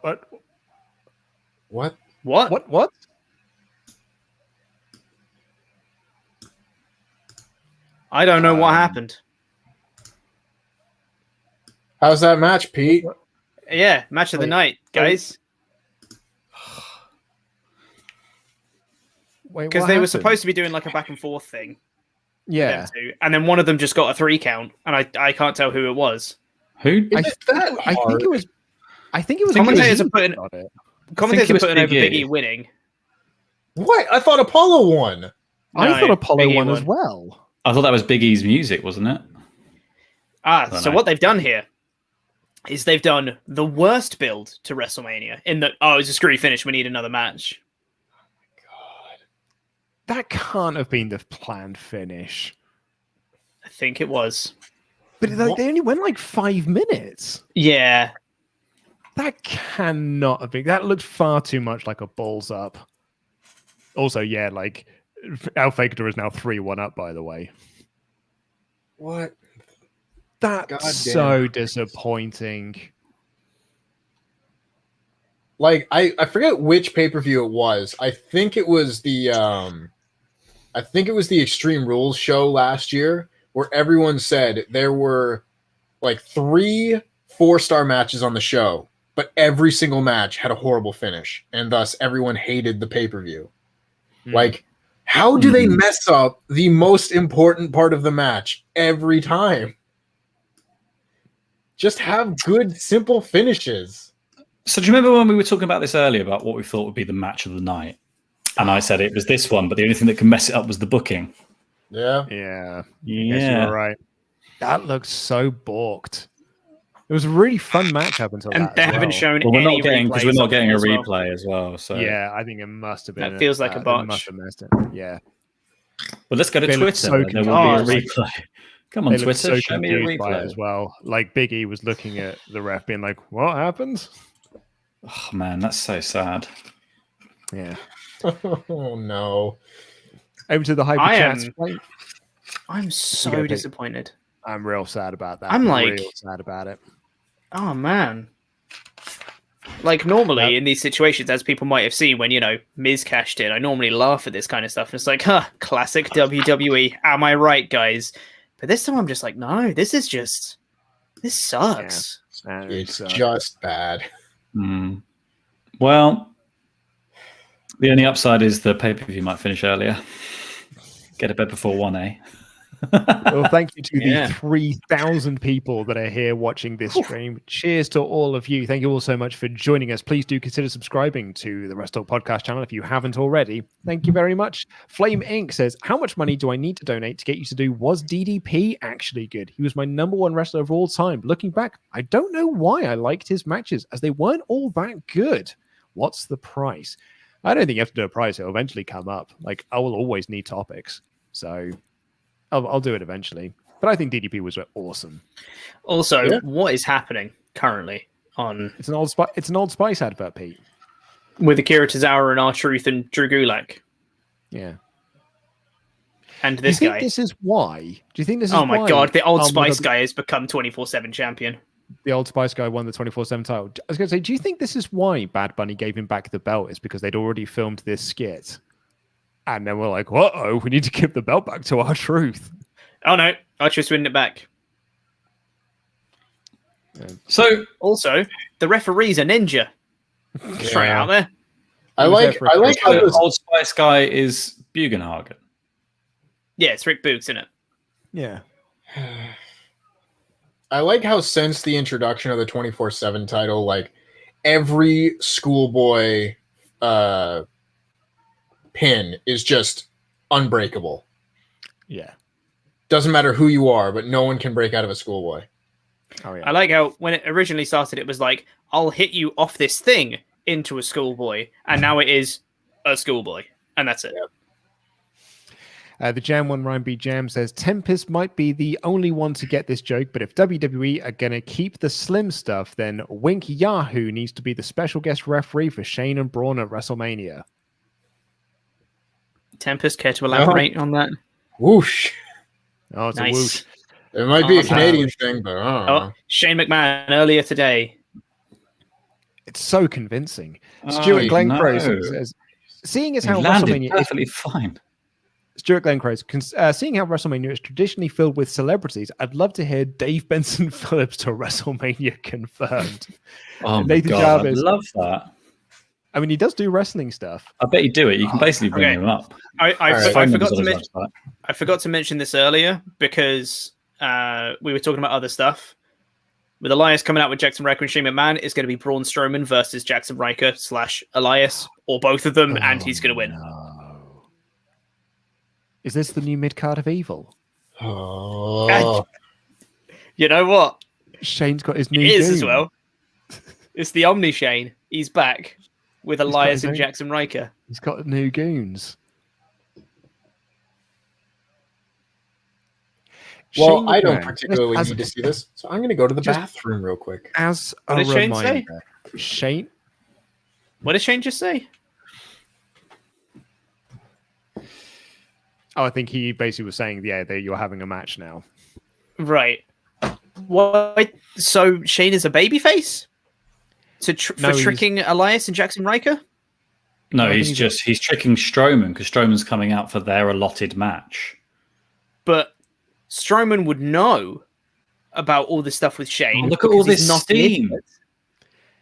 I hope Strowman comes out as the conductor from Polar Express for WrestleMania. God. Oh, imagine he comes out with a little top hat like the back controller as well. Oh yeah, I hope he comes out in a train with his own face on it, like Thomas the Tank Engine. I said this on the Raw screen, but I will say it again. Thomas the Braun's Wank nipples- Engine. Braun's nipples are so distracting.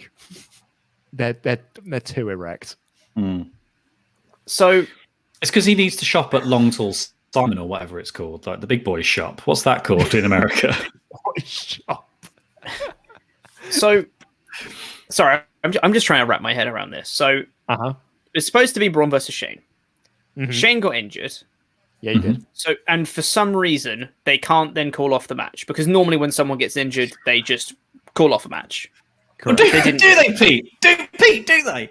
Do you call off the match usually, Pete, when someone gets injured and they can't compete anymore? Do they call off the fucking match? Doesn't matter anyway. In a I'm still- regular scenario, yes. However, the All Authority supersedes the rules, and that's why I'm here. Anywho, Shane McMahon then tricked Elias and Jackson Riker to say, "You can come do a concert. Come to my concert. Be great." And then he said, "JK, I'm gonna have you have a match against Braun." Mm-hmm. Yeah. You are 100% on the money, Pete. And now Braun is not distracted by the fact he just saw that video with Shane McMahon and is just doing a wrestle match. Yeah. And in this situation, Pete, you're Elias. Why is he doing any of this? Well, you got to fill time somehow, Pete.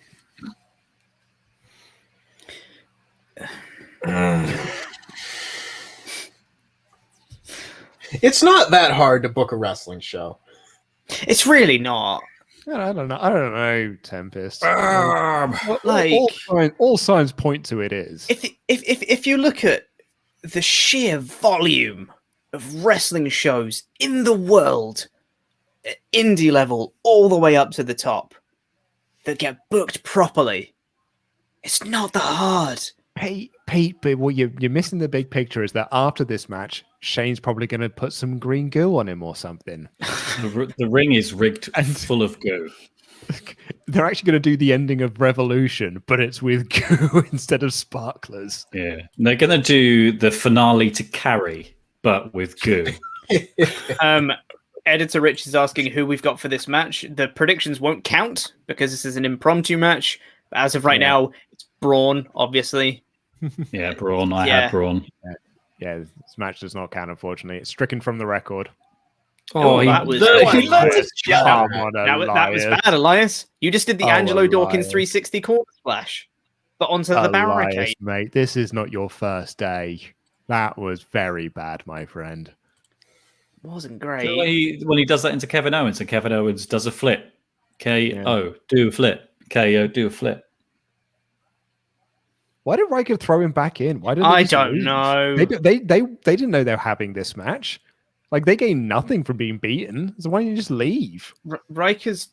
Are they teasing some sort of dissension between Riker and Elias? I don't think so. Riker's playing mind games. Riker wants to join up with Mind games. Oh, a chop block where Strowman sold the wrong knee.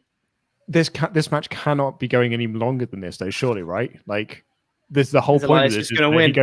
He goes in and he does a power slam and then wins with his erect nipples. Like, that's all you need for this. We don't usually have Elias work him over for a bit and get Elias is a gonna win. That was a fun kick out. Like, Pete, you asked, are they teasing dissension between Elias and Jackson Riker? Who could possibly care if they were? Like, I don't know. Like, at least I don't Retribution has been like on TV consistently for 6 months, and thus them breaking up, maybe someone would care. Who could possibly care about this duo? Tempted. I don't know if you just saw them, but Elias was working over Braun for a bit. Yeah, it's real bad. That's a great comment. I just saw one in the chat from Mr. Juicebox that said, "This is on pay-per-view." Yeah. Well, This is on pay-per-view. One of our mods just posted, and it's like, this match has been too long. This match has been too long. This is all you needed right here. Power slam with the stabby nipples, and that's it. That's the That's what kills specifically him. with the nipples. Yeah, it's because his nipples hit their heart as he does it. That's so what that does kills the them. damage. It's not the slam; it's the stabbing of the nipples. It's not the bludgeoning damage from the slam; it's the piercing damage from the nipples. That's what it is. Yeah. And the necrotic damage from the shame. You get 2d8. You get 2d8 bludgeoning damage and 2d6 piercing damage. And then a d10 of necrotic damage. Of course, yeah. If you cast Hunter's Mark on him. Mm. Hey, bud. What We got Terry. In your collective opinion, what do you consider to be like a match that sticks out in your mind where you were watching it and you thought to yourself, this is on pay-per-view? Like, I can't believe this is on a pay-per-view event. Bobby Lashley versus Slapjack for the United States. Goodbye, mate. And it was only a couple of months ago. Yeah. I think I remember feeling the same way when they did the Vicky Guerrero Santina Morella hog pen match, where I was like, people paid for this, and that feels like it should be illegal. Let's do some of your ultra chats. Nathan Java says, will the biggest WrestleTalk conspiracy be whether Chopper will reveal himself as Ollie's attacker like Mr. McMahon did with the Ministry of Darkness, or Rikishi with The Rock? Or will it be Luke Owen real age? Because there's no way he's 35. No, I legit am 35. I was born in December of 1985. Yanari T says, hey lads, hope everyone's Sunday is going well so far. One question, what match is everyone looking forward to tonight? Well, it was Big E versus Apollo Crews. Yep, it really was, wasn't it? Too late for that. Hey, we've still got Rollins versus Nakamura. And if they screwed up one match that didn't have the proper booking, because to me that felt like that was the allotted time, they just botched the finish. Maybe Rollins Nakamura is being given more time. Maybe. Or we'll go to bed earlier. Or we'll go to bed. Corey, I hope so. Corey Rosen, just going to prep everyone. This is a self-promo from Corey who says, pbmtv.org is a new non-profit music channel that loves WrestleTalk. Thanks for reading our Ultra Chat. And yes, SRS, this is a plug. Just like everything you do on here, you stop using WrestleTalk to promote your products, and we will too. Hashtag shut the F that F up. Hashtag first feud. So, Sean, if you're watching, someone's trying to start some beef with you. Cliff Foster says, hey guys, hope you all have an awesome one and enjoy the biggest pay-per-view of the year. Probably. Oi, don't lick the championship.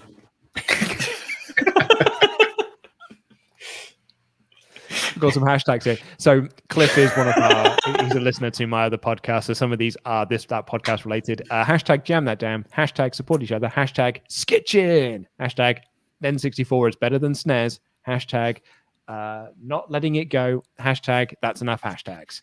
Yeah. I was going to say that was a lot of hashtags. Crikey. Oh yeah. 20 days away. 20 days away, Luke. WrestleMania. Hell, mate. Crazy. A few months ago, I had a completely earth-shattering question asked to me, and it's kind of been haunting my brain ever since, where I was asked, have you ever had a day where you went through your entire day without hearing a completely new sentence? Like, at some point in your day, you heard, like, at no point during your day did you hear a completely original set of words. Because I think "Don't lick the championship" has never been uttered before. Yeah, no, I've just. What's it called? What was it? What was it when you got like a Google that no one had done before? Google whack. Yeah. They've gone. Oh, we got a recap of Riddle and Ali, which probably means we're getting a promo from either Riddle or Retribution or Ali or T-Bar and Mace or Reckoning. I hope it's or Retribution. Slapjack. Also, Chris Cariso says, is it just me or is the obvious replacement for Asuka for WrestleMania Baszler? But what are the odds on that, really? I think it'll probably be Rhea Ripley at this point. Yeah. I don't really see that. Fiery Tuttle, morning lads, jam that jam. Everything is fake, though. I was wondering, what are your biggest wrestling trope pet peeves? For me, it's a heel turn team breakup costing the babyface a major title. How much time do you got? Wrestling trope pet peeve. Oh, it's Riddle on a scooter. The Riddle promo. What a wacky guy. He's kooky. It's Nakamura. Oh, Riddle versus Nakamura. I want to see that.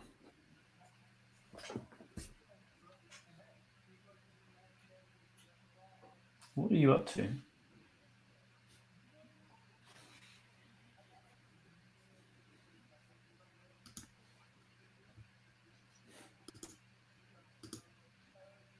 Do kids still ride Razor scooters? No. Here in the UK, they do. Because we've got electric ones. Yeah, electric scooters become really big. Yeah. I don't think they're referencing the fact that they're big over here, though.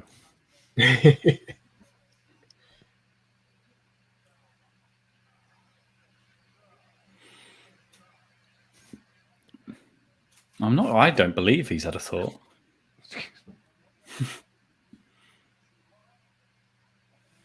This one time at band camp.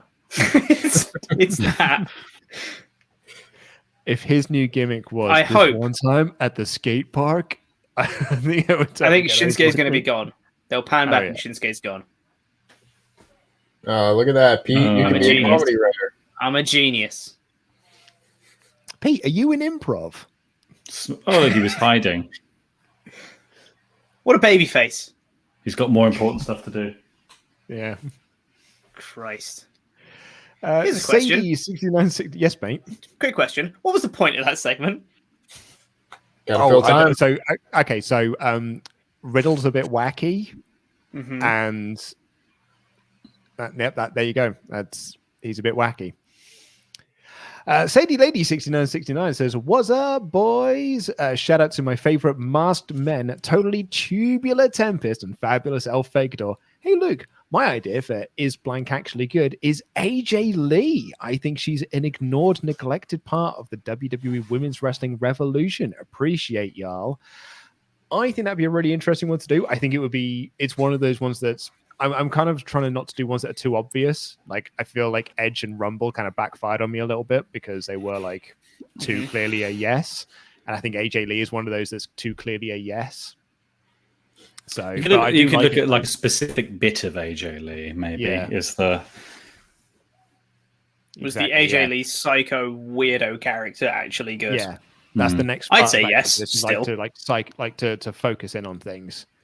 Will B33, if they make the Blue Universal title a triple threat, does that take away the point of winning the Rumble? I don't know. I don't think so. Because I think that if you win the Rumble, you're not guaranteed a one-on-one match.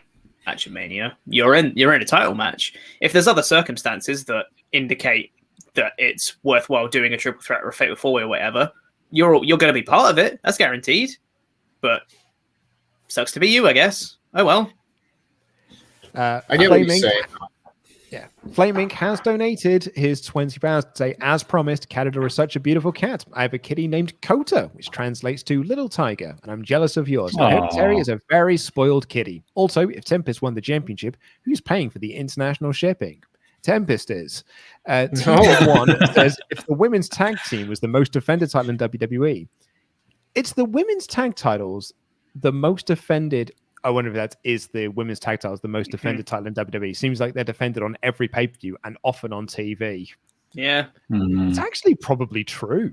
They probably are. They're just low enough in their estimations to consistently be defended. Forbidden King says, who I would want to go away forever in AEW is Sonny Kiss, and in WWE, it's Michael Cole. That's very unfair to Sonny Kiss. Lochi Watson. Sonny Kiss is great.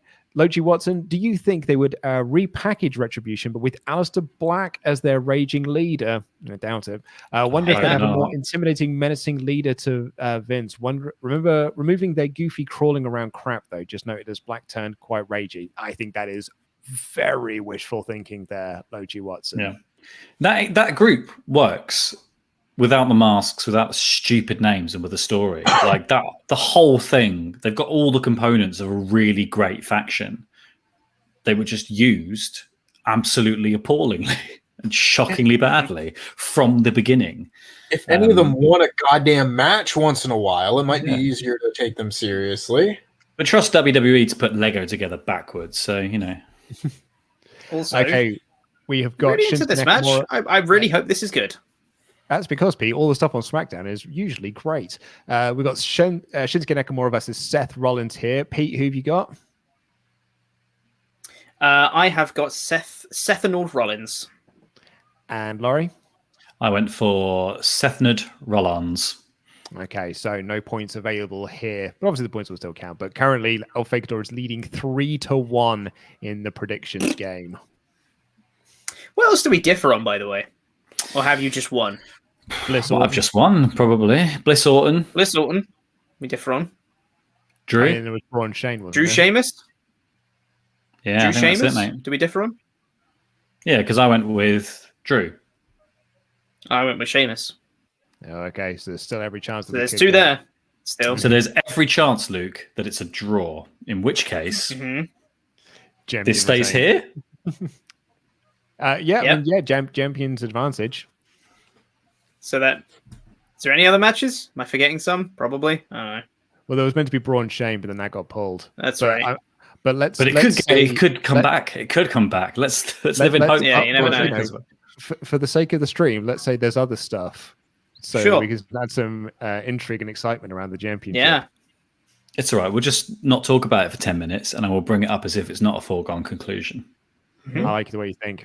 Yeah, I like the way you think. Everyone, forget what you just heard.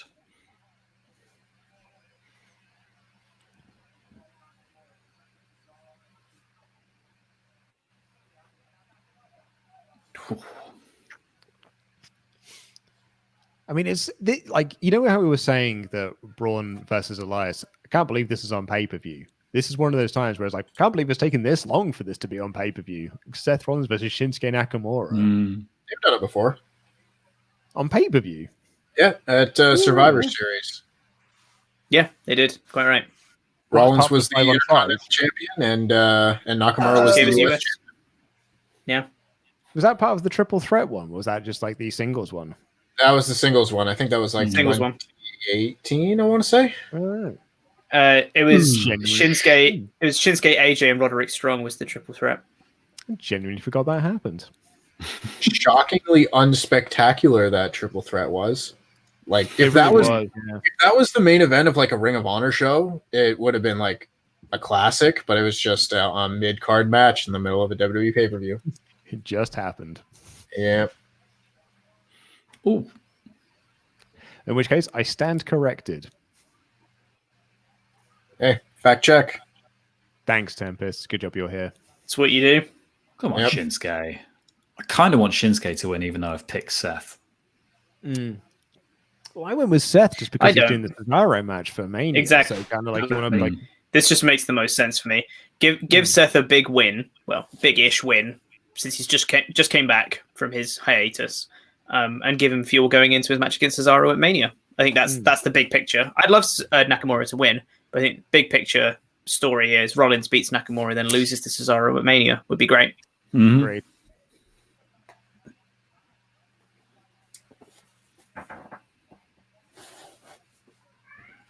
You know, I was thinking about this a couple months ago when it was Royal Rumble season, but looking back through all the winners of the Royal Rumble and everything, I asked myself, like, which Royal Rumble winner has had like the least impressive WWE career?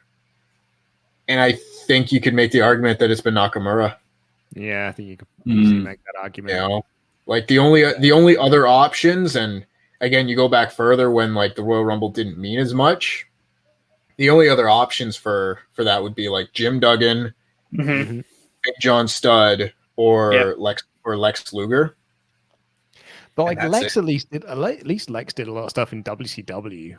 Yeah, well, that's the thing. And Duggan was just around forever. Well, yeah, but if you're going to make the argument that Lex Luger did stuff in WCW, you can make the argument that Nakamura did stuff in New Japan. Yeah. Well, yes, but like that. But Duggan, Luger did that stuff after he won the Rumble, whereas like it's fair. Yeah, but you give me that argument that Nakamura might go on to do that. Then yeah, I guess it's the thing, like you know. Yeah, totally. I would agree. I'd agree with the stakes that are placed on the Royal Rumble nowadays. Nakamura achieved the least immediate. Also, because that year, one of Asuka and Nakamura should have been like it. You had two people at the height of their powers that the fans were completely 100% behind, and you used both of them to do nothing with it. Yeah. Also, I feel like they should have just flipped their roles at Mania.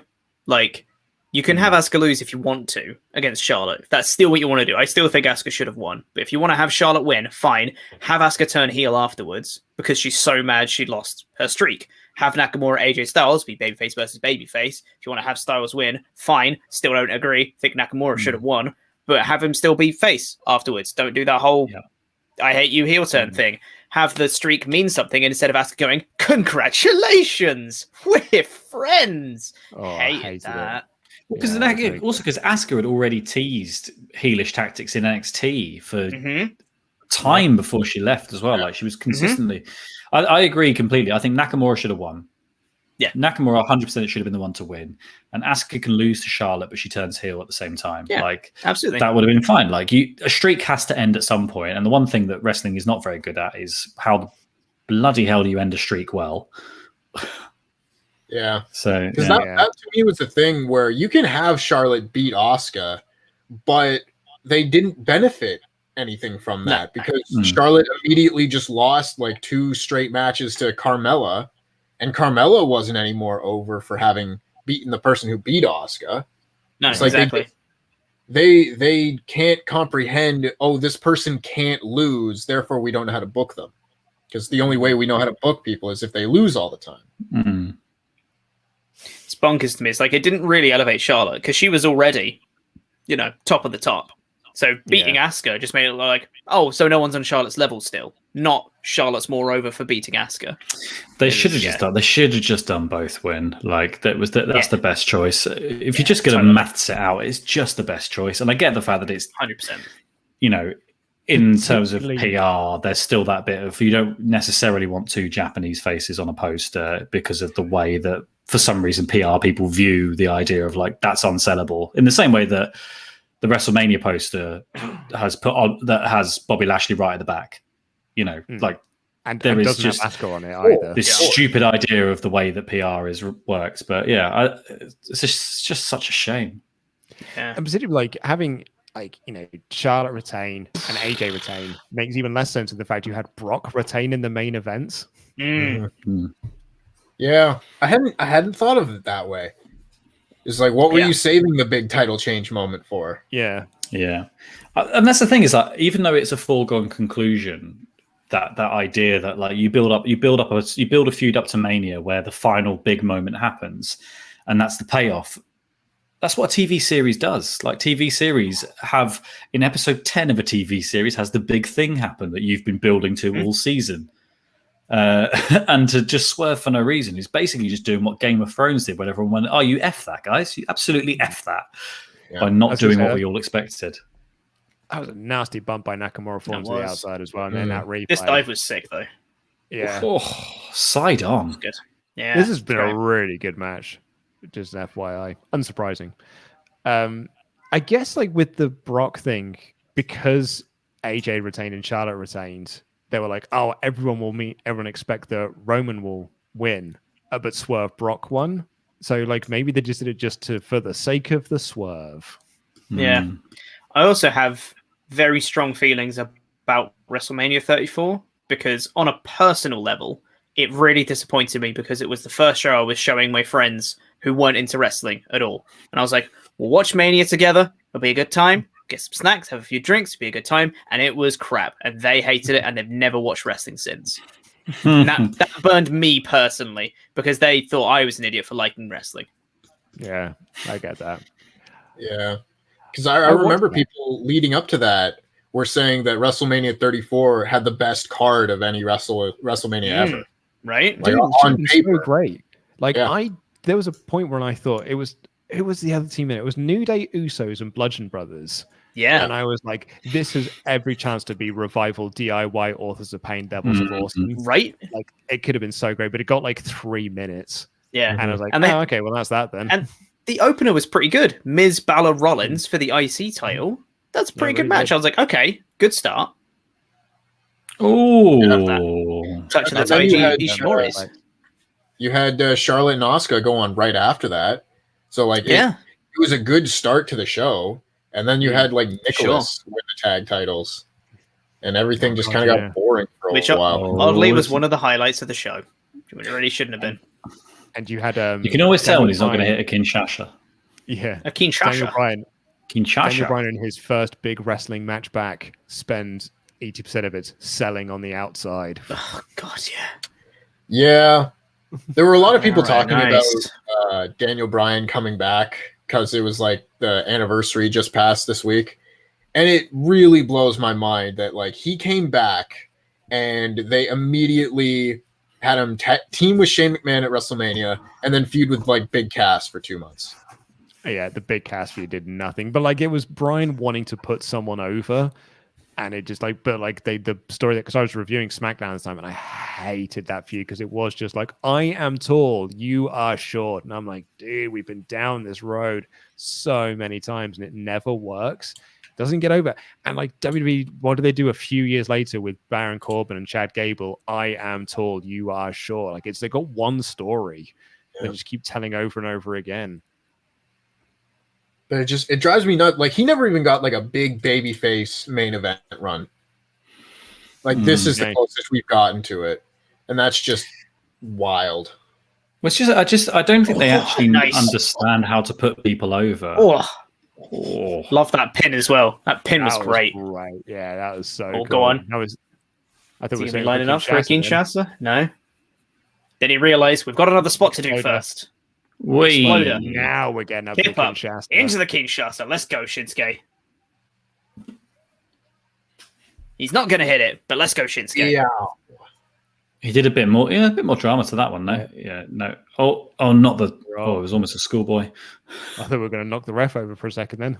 Yep. Oh, that was good. Cool move. We're going to stomp him. Oh no. Ooh. Oh, okay. That was interesting. I like it. He's just trying some new stuff out, Rollins. Yeah. It's got a new moveset, guys. I like it. Look, guys. I went away, baby, but I've been watching the tapes. Seth, let's go. Been watching the tapes, you guys. Been watching the tapes. I've been watching some Will Ospreay. I think I can do some of this stuff.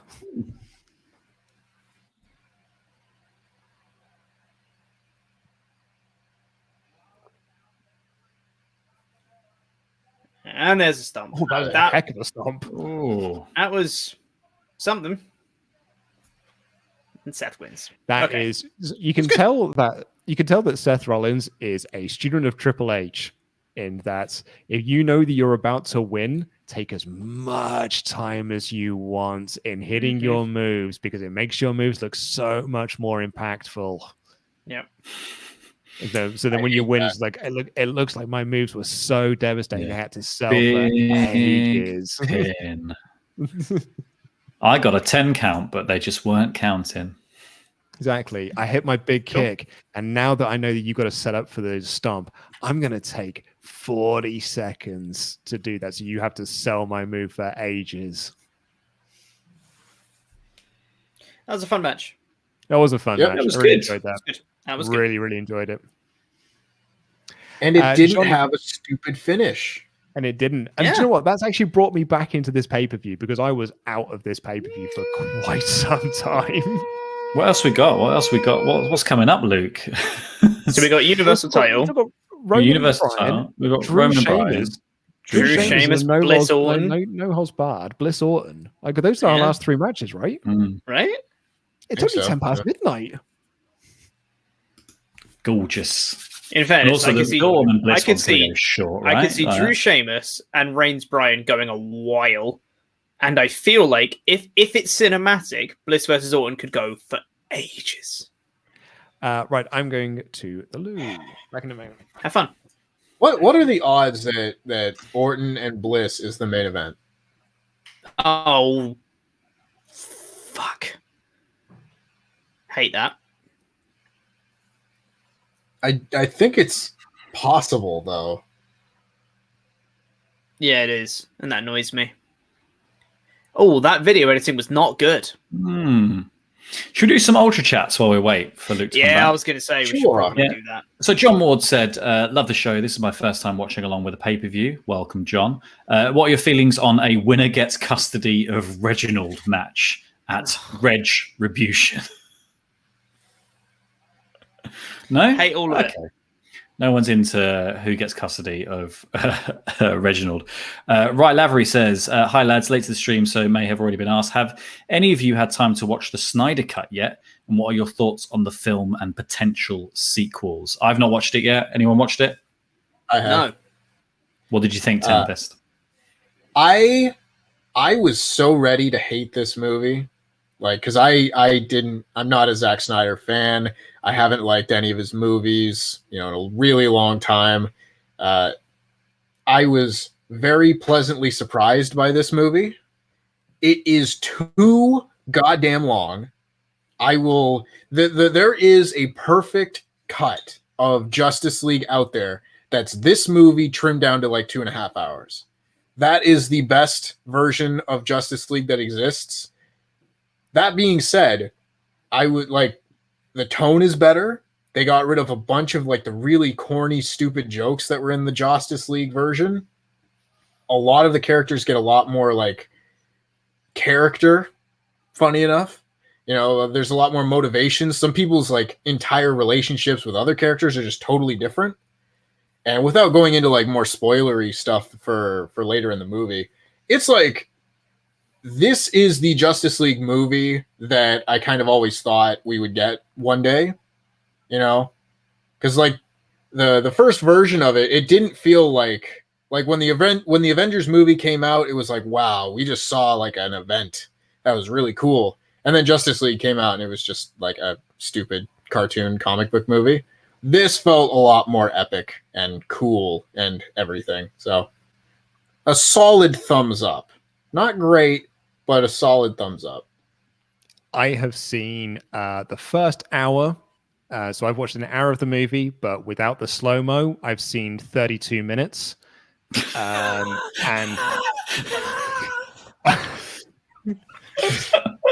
the slow-mo is so bad. It's so funny. I would also say that like in the hour that I've seen, it's basically the same movie, just longer. Yeah. And it is like, it's more of the same. If you enjoyed the first Justice League movie, you're probably going to like this one because there's just more of it. But it's basically the same film. Like all the problems that were there in the original cut are still there. But like now it's just longer. I have heard that this movie is okay. And for me, that's really not worth a whole recut, redo, 4-hour extravaganza that's been hyped for years. Like, if you're going to do that, you need it to be the best film ever. Like, you need it to be, like, amazing. And what was it, $70 million they spent all right, as well? A stupid amount is what I'd call it. Yeah. I will say about it, though, it is a different movie after about the first hour and a half. Like, that's when the changes really start coming in. Yeah, I was going to say, like, the first real changes that I saw were, like, there's more Ezra Miller, who is basically budget Tom Holland, and he's no good. And also, like, it's just further proof that Zack Snyder does not understand what a hero is. Like, in this movie, your introduction to Wonder Woman in this movie is that she effectively nukes a guy in front of loads of school children, and then turns to one of the little girls and goes, "You can be whatever you want to be." So, like, you have no idea what a hero is. Because, I mean, let's be honest. Weapon. Even, like, let's be honest, he is the man that read Watchmen and was like, "Oh yeah, Rorschach's the hero of this book." So so all of the mistakes that you would imagine from a Zack Snyder film are right there. Oh, he's got face paint on. Let's go, Drew. Oh, brave! Because he's going to war. He's got Scottish face paint on. Love that. Oh, he's going to say freedom at some point for sure, or Sheamus's. You know what? Don't care.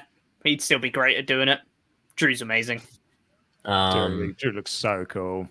He does, like a big sexy Smurf. Also, that video package was great. Just going to throw that out video there. package. That was really cool. That video package is my favorite video package because it had footage from Irish Whip Wrestling, which I used to watch when I was at university. So, and also one of my other favorite things, speaking of Irish Whip Wrestling, was when Sheamus went on to Sky Sports News.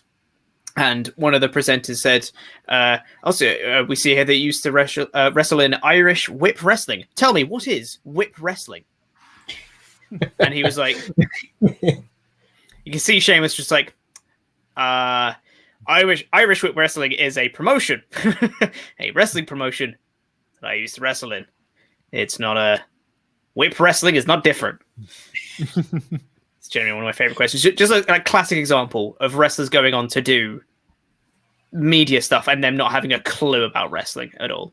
It's great. Man. I mean, how hard is it to click Wikipedia? Yeah, give someone a one sheet before you do something like that, for God's sake. Legit. It's totally unrelated. Totally unrelated, sorry. A long time ago, we had a goalie playing for the Maple Leafs here, and they sent him to just be like a representative at some conference. And this was, I think, like right when news came out about Nelson Mandela. And they asked him about it, like totally unrelated. And he was like, "Oh yeah, like great guy, loves the game, really good player," like had no idea who it was and just answered the questions as if he was a hockey player. And everyone in the media that day just kind of like groaned and went like, "Oh my God." Again, can you prep your guys before you ask questions first? Also, just want to shout out because I'm getting a lot of heat in the chat for my Snyder Cut thoughts. I should say I've only seen the first hour of it, and I was based on the first hour. I'm going to watch the other 3 at some point.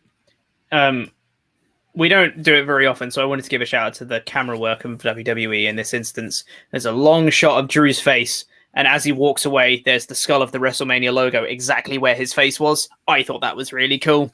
Just going to throw it out there. Well, that's their one to counteract entire pay-per-view's worth of rapid camera cuts. Yeah. Let's go, you Sheamus. wait till we get to the Alexa Bliss Randy Orton match. I was going to say, when Tempe said that's the main event, I suddenly thought, oh man, I think he's right. He's like, probably right. I think it might be. Yeah. It's either the semi-main or the main. Yeah. It depends on how much they're setting on fire. Ultimately, I think that's the thing. It depends on how much is going on fire. Oh, no holds barred this match. Okay, so for this match, I have Drew McIntyre. I have Pete, I believe you won the Sheamus. Sheamus, yes, we differ. Ugh. Big throw. And another. This match should be really, really great, by the way. Yeah, I hadn't mentioned it yet, but this was kind of my pick for possible match of the night. I was looking forward to it more as a last man standing match than a no holds barred match, but I guess it doesn't really matter. I don't think last man standing matches are actually that good. That's the next one. Look, Luke. I haven't been drinking. Yeah, Our Last match man is standing, actually good. Last man standing.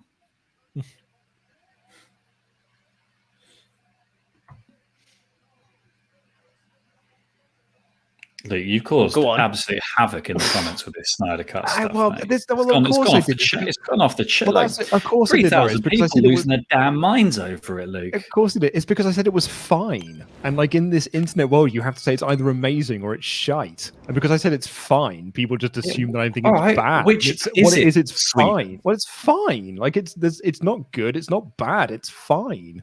Yeah. If the Whedon Cut was a 2-star movie, this is a 3-star movie. Like it's fine. Ooh. It's okay. If you like it, then that's grand. I think that's a perfect review of the movie. Honestly, like it's fine. I would not consider it like a good movie, but I wouldn't consider it like a bad movie either. It's just a solid fine. There are parts of it that are your review is it's a movie. It's a 4-hour movie. It's a movie. It's a movie, you guys. Have you seen a movie? You can't ignore that 4-hour runtime. I mean, we criticize Mania for being too long. I do the same for movies. You know what? I was thinking about this because I know a lot of people have said like, because even I've been like, man, 4 hours is too long. But like, I've binged watched series on Netflix that are way longer than 4 hours. So like, right, but at least you can have breaks. You know, there are definitive highs and lows and endpoints. In fairness, Justice League has that. It's separated into parts. Like I've seen the first three parts of the movie. So, I will to comment on that. If you just watch like the first part of the movie, it's not like a satisfying story. Like if you watch the first episode of a series, where if you watch 4 hours worth of a television show, you're watching either 4-hour-long episodes or a bunch of 20-minute episodes. And each of those is their own little contained story. Whereas with this, it's a big 4-hour story. And if you want to watch the whole story, you're kind of spending your whole day.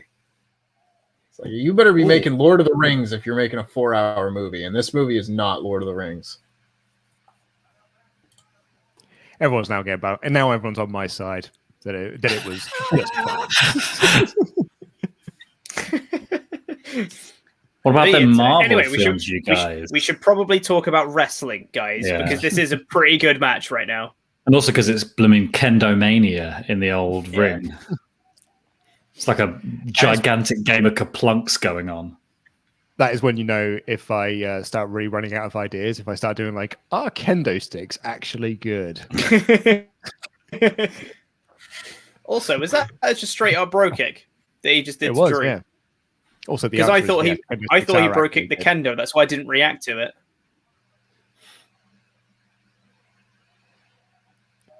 I've told this story before, but I do love it to show how far Sheamus has come.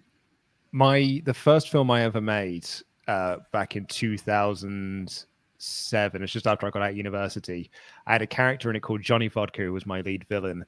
And he was an Irish character. And one of the guys who I was working with said, like, it was my cameraman said, if you were casting this movie, who would you cast? And I was like, Sheamus O'Shaughnessy. That is who I envisioned when I wrote the script. That is who I envisioned to play this role. Obviously, we were never going to get Sheamus. We just got someone who had spiky hair. And I was like, that is effectively who my character was based upon. Close enough. I was like, he's gonna have this big, like, giant spiky hair and this big ginger beard. That's what Johnny Vodka looks like. Johnny Vodka. Was he Irish in your script? He was Irish in my script, yeah. But he was called Johnny Vodka. He was called Johnny Vodka. Johnny O Vodka. Johnny Vodka, by the way, was not even Johnny Guinness or Johnny Whiskey. He was called Johnny Vodka because I was part of a wrestling message board called the Smart Marks, and there was someone who posted on there. Their username was Johnny Vodka, and I was like, "That's the coolest name I've ever heard." When we write a movie, I'm going to have a character called that, and I did.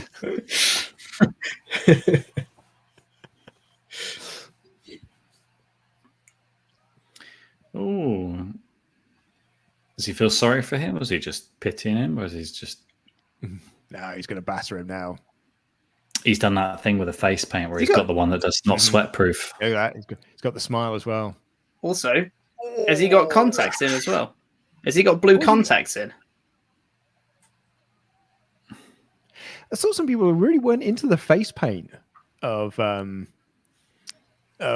I think it's really cool. I think it's rad.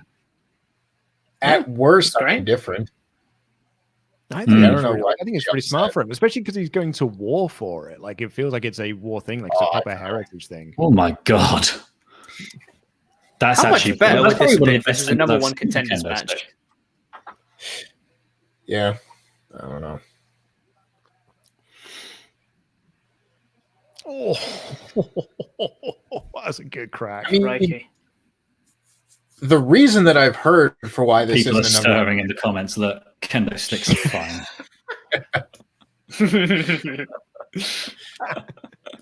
Yeah, the only reason I've heard that this isn't a number one contenders match is because they needed to put a match on WrestleMania to sell the tickets that got released. And if there was still questions about the title match, then maybe they would sell less tickets. That is a dumb reason. Like, surely the whole point, That is a really dumb reason because you've still got 3 weeks. Times. But you've also said multiple times that WrestleMania is the selling point. Like, it doesn't matter what matches are on the card. It's WrestleMania is the selling point. People go because it's Mania. Back in business. You had Roman versus Edge announced. Yeah. Yeah, but Roman versus Edge is up in the air because Daniel Bryan might be inserted into the match. So, I also they've said messed this themselves up with the story they're selling. But I also said this on the Raw podcast. Like, if the tickets went on sale on Friday, like, what was 4 more days going to hurt you? Oh, yeah, I don't know. I mean, I didn't say it was a good reason. I think the reason was fine. Thanks, man. It was a reason. I ever tell you, like, when I first started with WrestleTalk, the first time I got major heat, apart from like just joining the channel got me heat, but like the first time I got like major heat with the comments was because I said the Hardy deletion match that he had on Raw was good. I said that's all right, it's fine. And like that was like got me so much heat because everyone was like, it was the best thing ever. You hate everything that this company does. And I was like, dude, I said it was good. I said it was fine. It was a solid fine. Yeah, it was totally fine. I just didn't love it. People aren't satisfied if you give something like a 6 out of 10. Like you said, it's either the best thing ever or the worst thing ever. Can't be fine. But if you don't say it's the best thing ever, then you automatically think it's the worst thing ever. Exactly. And like it was, and I just thought, Yeah, I thought it was totally fine. Just simp for the Snyder Cut, will you, Luke? Like a man. Sorry. And I think if you say something is fine, either party on the spectrum think that you're talking about the other end of the spectrum. So everyone hates you. Like that little just like full clock to the head there.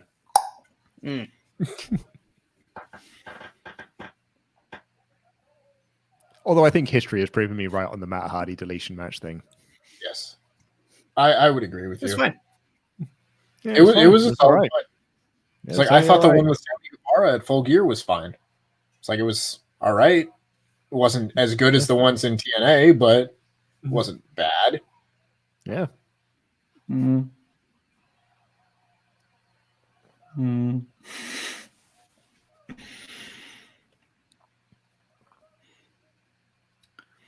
What's this? I was about to say there's just a ramp. Yeah, I was like, I thought they were going to do. I legit thought they were going to do the suplex onto that backless stool, the wheelie stool.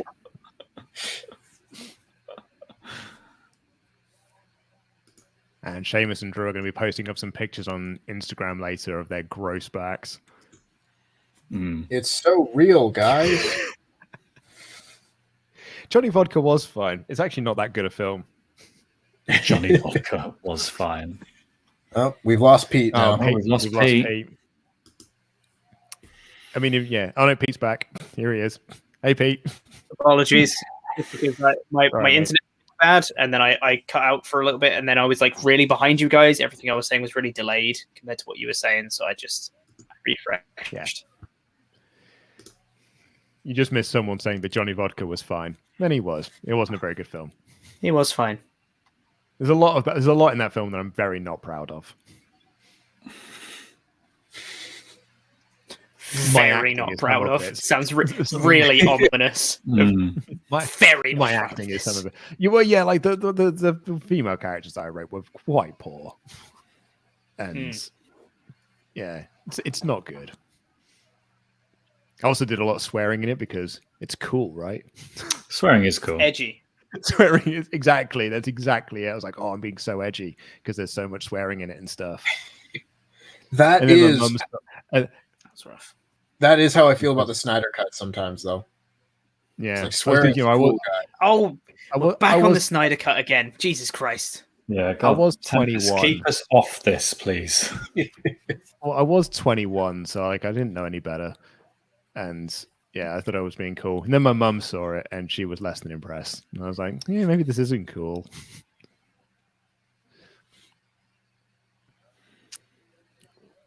Oh. They really like this little gangway bit for pay-per-views. They love to have people go up there. It's really cool. It is cool. Is that thing, though, where it's like the pretense of the Thunderdome people watching from where they're being projected to just falls away here, because otherwise they'd just sort of be looking right up Drew's bum. God. Whoa, and it exploded. So cool. They threw him like through the Thunderdome screens. That was rad. That's how you do a bit of an explosion. So cool. I like that. That was cool. That was amazing. Love the little scream from Drew afterwards as well. It was good. Dude, that was rad.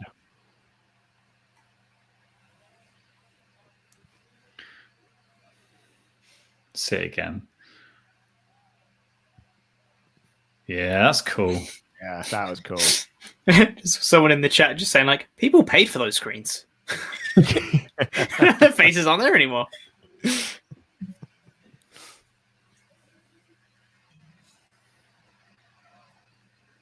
Oh. Hammer Hands McIntyre. A clubbing blow. Hammer Hands, obviously a classic Irish surname. Hammer Hands. Hammer Wasn't he one of the Hands. Street Sharks? Hammer Hands. That was Jab, wasn't it? So, you've confused Hammer Hands with Big Slamoo, Luke. Oh, sorry, I do apologize. Big. It happens all the time. Oh, I just thought his name was Hammer Hands. Yeah, so you look at the Hammerhead Sharks. What do we His call name? him? It's Hammer Hands O'Shaughnessy. There he is. Oh, look. Where's he taking Sheamus? I think he's taking So the why boat. is Sheamus just lying there? He's out, Pete. He's out. He's been through He's been a lot. electrified. Yeah. He's been through a lot, Pete. You don't know his problems. Don't judge him. Oof. Holy hell. Rough. That's going to give you carpet burn as well, no end. Like that's a rough old carpet to land on. And if anything, that'll be the worst of your injuries. Like horrific carpet burn on the back. Carpet you won't be burn. able to sleep. You roll onto your back while you're sleeping. Oh, it's just going to wake you up. Awful. Have to get one of those like pregnancy pillow things. Make sure you don't roll onto your back in that. I will say, having done what little training I have, it is just the littlest things that get you that are the most painful. Like a little bit of mat burn. Like you plant your elbow and turn a little bit, you're done. None of the bumps, nothing. Oh goodness. Lovely. Oh, Tempest, have you gone through a table? Unfortunately, no. That was the plan for the next show that we were going to do, but, COVID.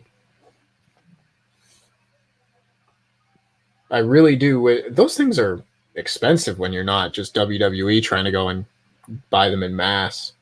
Just a piece of particle board with legs.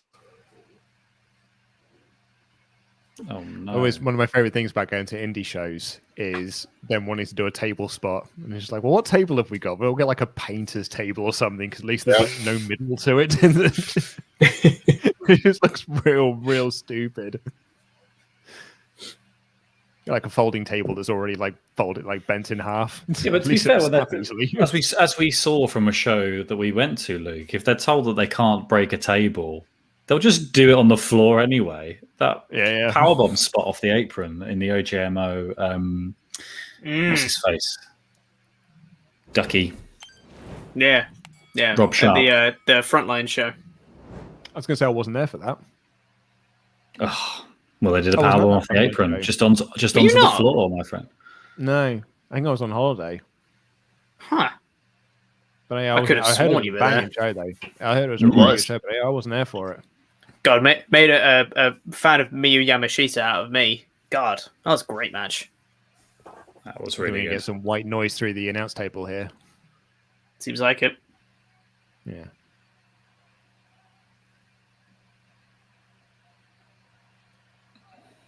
They are two sweaty, beefy men. Love two this. Big, sweaty pirates beefing over me. Let's go, Sheamus. If there was a 4-hour cut of this match, I would totally watch it because this match is rad. It would be going really well. It should be me going to WrestleMania. Savvy. So just to clarify here, they have to pin each other in the ring. It's not force count anywhere because otherwise that would be a pin from Sheamus right now. Yeah, okay. It's just no holds barred. Okay. This is clearly how they decided they would get around the fact that everyone's going to be laying on top of each other and 10 counting the whole time. They're like, just be no holds barred, I guess. No holds barred. Yeah. That's fine.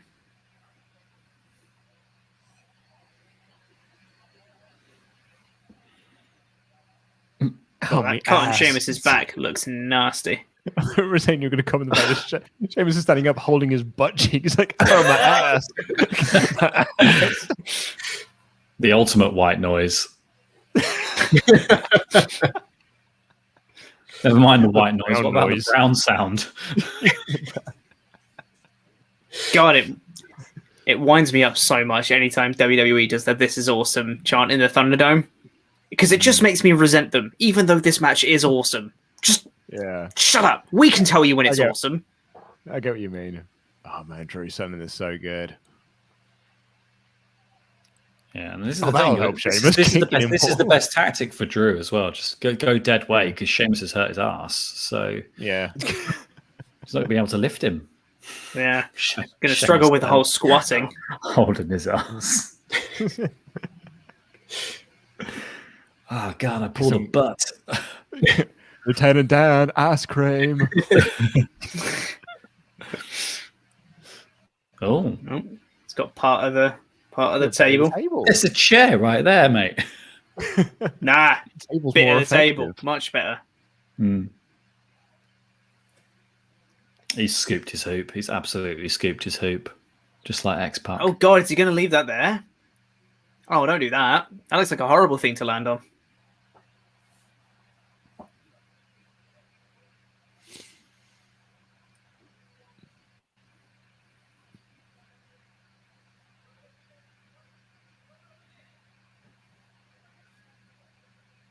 And this is really like fun driving for the Sheamus character of like, why aren't I in the main event of WrestleMania? The problem is like, I wish we'd have seen this on Raw. Like this character work. Like I feel this is Sheamus making it part of his character as opposed to it being part of the.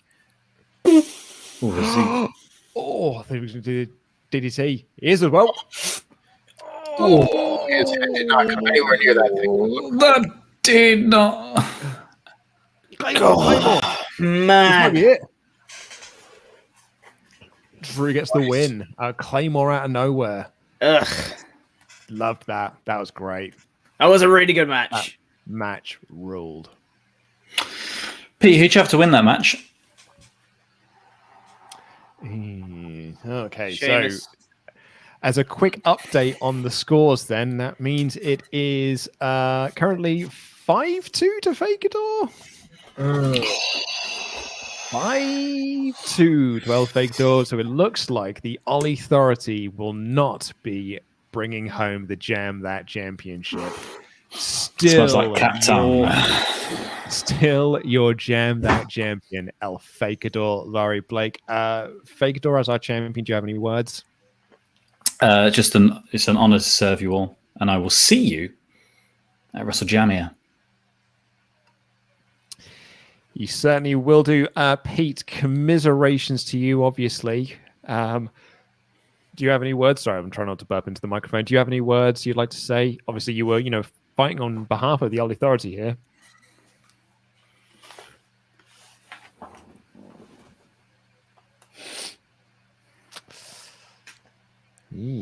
Okay, so Zachary Dean McKinley says, "Good day, lads. Just curious if you know anyone named after wrestlers. I'm from Canada, so I had cousins named Brett and Owen after the Hart brothers."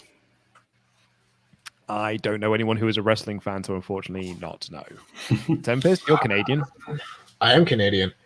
I don't think so. I know people who name their pets after wrestlers, but that's probably about as close as I can think of. Of course, the people that I know aren't quite at baby having age yet. You are just a slow book playing. After all, you are just a baby yourself, Tempest. It's true. It's true. It's true. Andrew Purdy, thank you so much for your message as well. So absolutely do not worry, mate. There's absolutely no beef whatsoever. It was all good. We passed the message on to Rich. We'll be in touch with you, mate. Elizabeth Stallion said, "What are your thoughts on Orton stating on Stone Cold's podcast that he only recently realized the importance of promos nearly 20 years into his career? Makes him look like a doofus, in my opinion." I didn't even know he'd done the podcast. Yeah, I mean, that's a bit of a weird thing to say. In WWE, it's a very important part of WWE. They push people who can cut promos. Yeah, it's not exactly like he's gone through his career not cutting promos as well. Squidge22, do you think the pandemic has allowed WWE and wrestling in general to trial more of these heel turns that they wouldn't normally do, i.e. Roman, Apollo? Also, who would you like to turn heel who's always been a face and someone who's face that's always been a heel? Roman for sure. Apollo, it doesn't matter. They probably would have turned regardless. But Roman is one of those names that, with no tickets to sell, they give it a try. And it totally worked for them. Yeah, I think it helped also that he'd been pushing it for years, as had Heyman. It helped that that had been on the table for a long time. So it was only a case of we've got nothing to lose now. In the same way that Bailey was saying the other day that she said that pandemic era actually playing to no crowd helped to get over her heel turn because people just couldn't get over seeing her as the hugger character. And so as soon as there was no audience to play to, you can really heal it up and just be concentrate on what the story you're doing. And then it might take a couple of weeks for people to get into it, but you have a couple of weeks then. Whereas I guess the instant feedback of the wrestling loop means that if you don't get cheered or booed at the correct time on the correct night, Vince is just going to go, that didn't work. So scrap that. If there's no fans to boo or give immediate feedback, he doesn't know. Yeah. Looks like as well, it's not going to be the main event, Tempest. We're getting Orton Bliss it's got to be a cinematic match, we assume.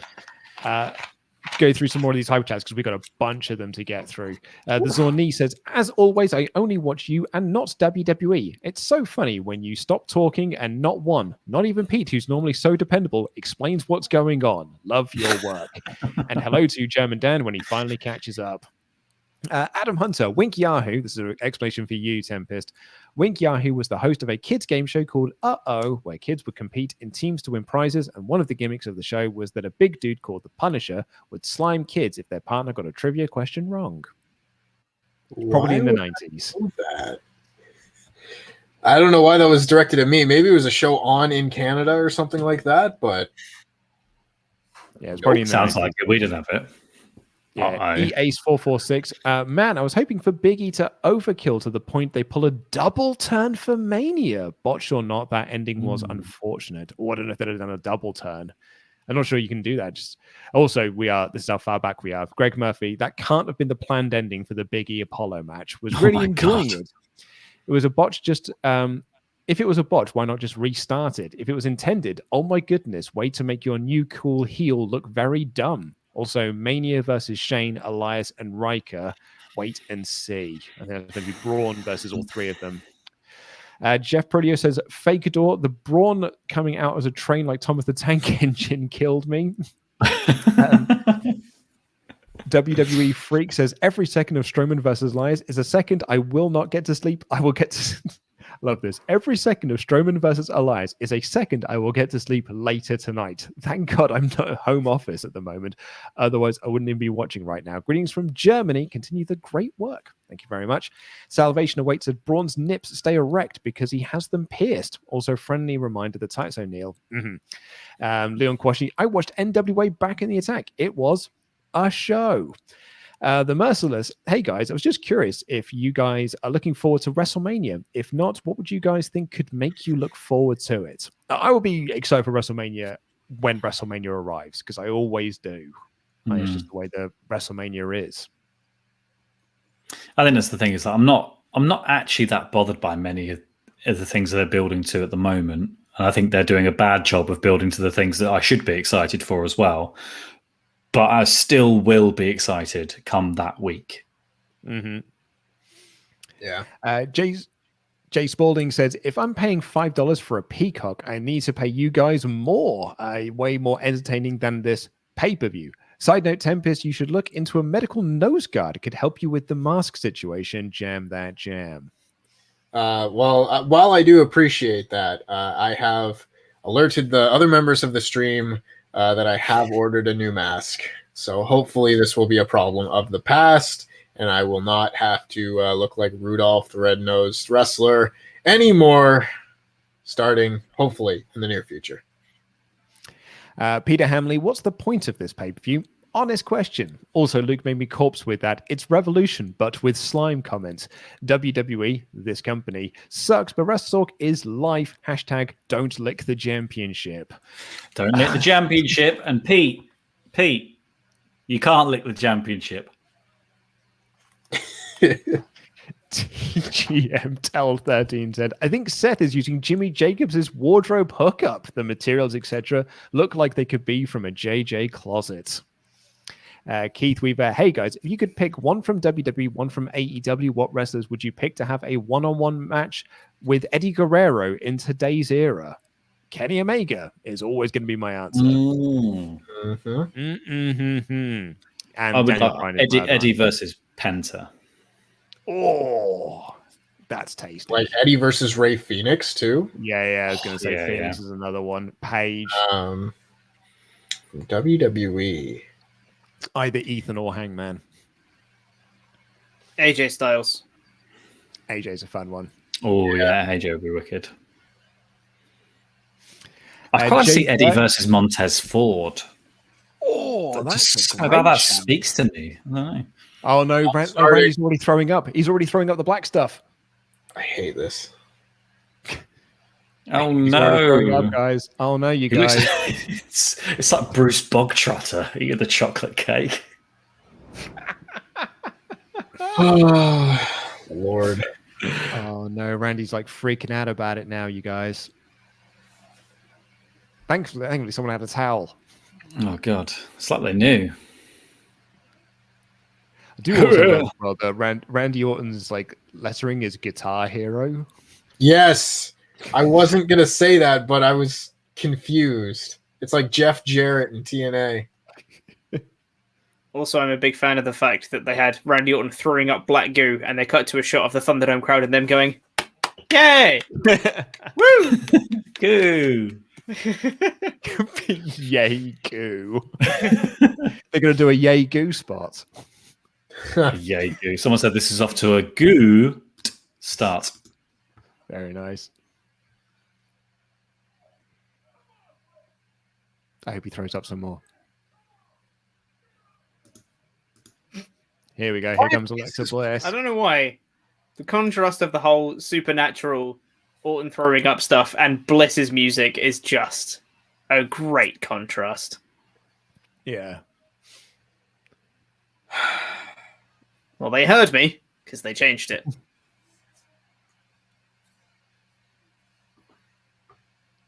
Oh, she's got creepy version of the Firefly Funhouse theme. And it keeps changing. And when I say creepy, it's just slow down. It's good makeup. Is Is this the It's gonna Snyder Cut version of her theme? It's fine. It's all slow-mo. Yep. That's what Nailed it is. it.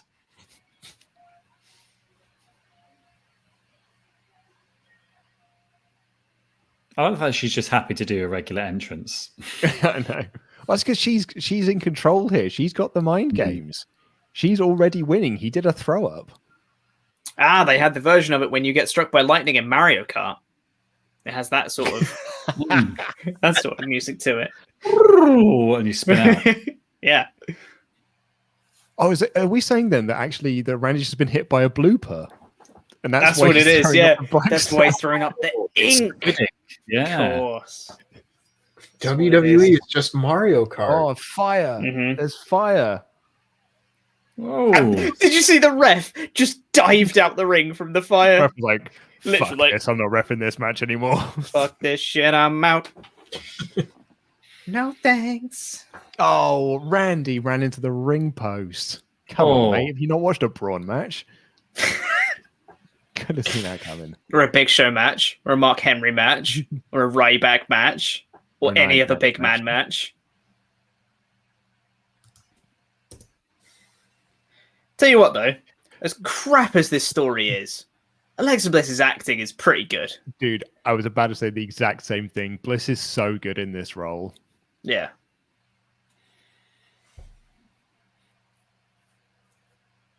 Oh. I just wish I was into this story more, but I'm just Right. not. I don't buy any. I just don't buy it. Well, it just is weird. Like you said, I think you said so many times. It's just weird positioning for them all, isn't it? hmm It's also And really the- like it's. Go on, Pete. Like, the commentators are doing their serious voice for it. It's just like, Yeah, ugh. None of this adds up. It's just unnecessary, isn't it? Like, Yeah. it's also very fun that Randy Orton is the heel in all of this. Black stuff's gonna fall from the sky. Oh no, it's the lightning ring. She's got telekinesis powers. magic eyes. She's the girl from Friday the 13th. Magic Well, eyes. She's the girl from Friday It's- the 13th, part 7. She's It's- Matilda. It's yeah, she's Matilda. It's dumb that she has telekinesis powers. That was a pretty well done stunt. Was it though? Was It was. I thought it looked all right. The lights coming down. It's dumb that she made it happen. But if they were going to do the lights falling down, it looked all right. I'm with Pete on this one. I thought that looked terrible.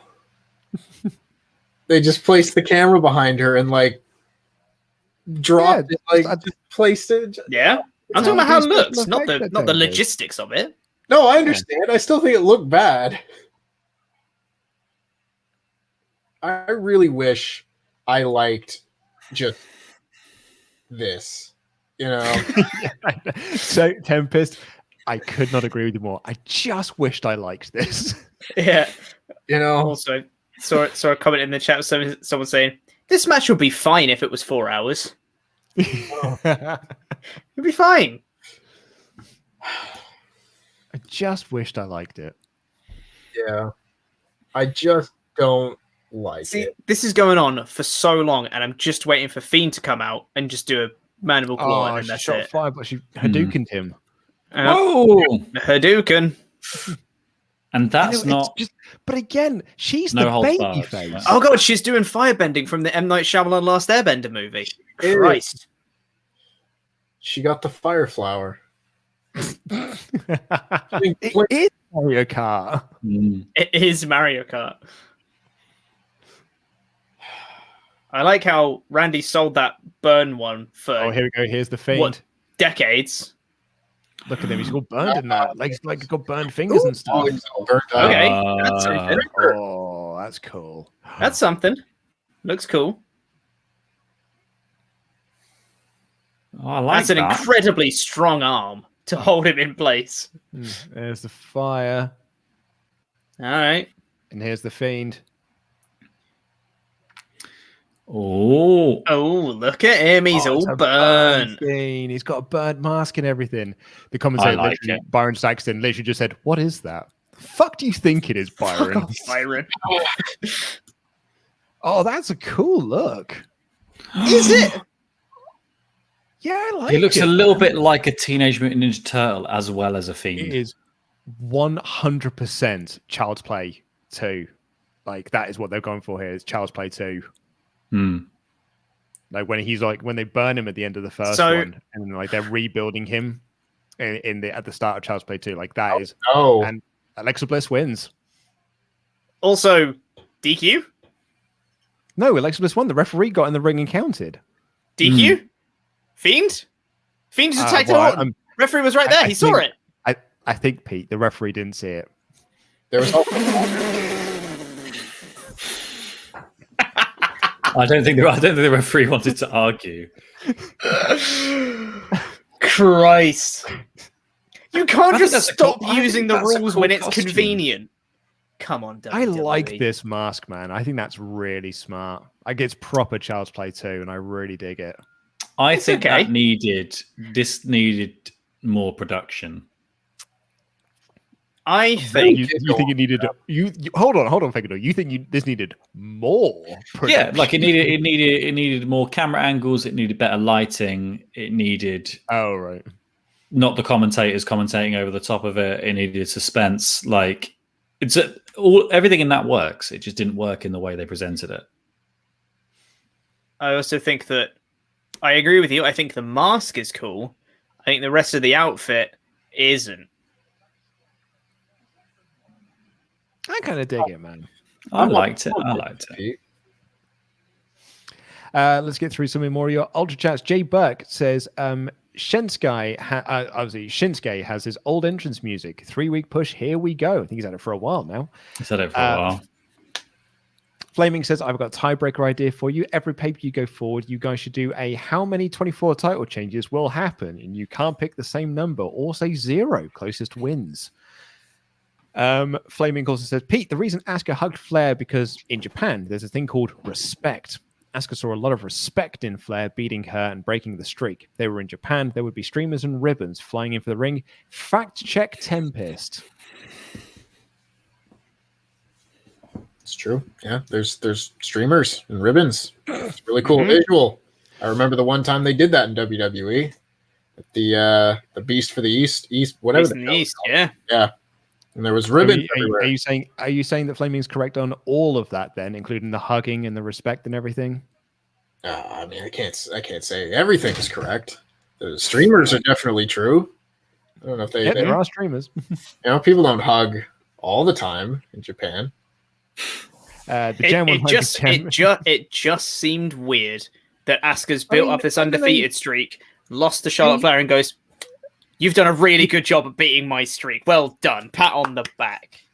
God, for a second I thought that said Hulk Hogan versus Titus O'Neil. Ooh. Ooh. I was trying to go, what? I have many black co-hosts. Oh man, what a match to book. Hogan versus Titus O'Neil. Holy crap. They are trying to sell tickets. Yes, Laurie, El Fakador had Alexa Bliss to win that match. I had Randy Orton, which Orton should have won because it should have been a DQ if the ref was actually paying attention because the Fiend attacked him. That's a DQ, but the ref just didn't call it for whatever reason. Pete, we can only go with what's been decided by the show. El Fakador won that match, technically. It should have been me. Man, Fakador actually dominated this prediction screen. Crazy that. The Jam One Ramby Jam says this might be a hot take, but this Banks Bianca feud is more overbooked and worse booked than the Lynch Flair Rousey booking. That's a.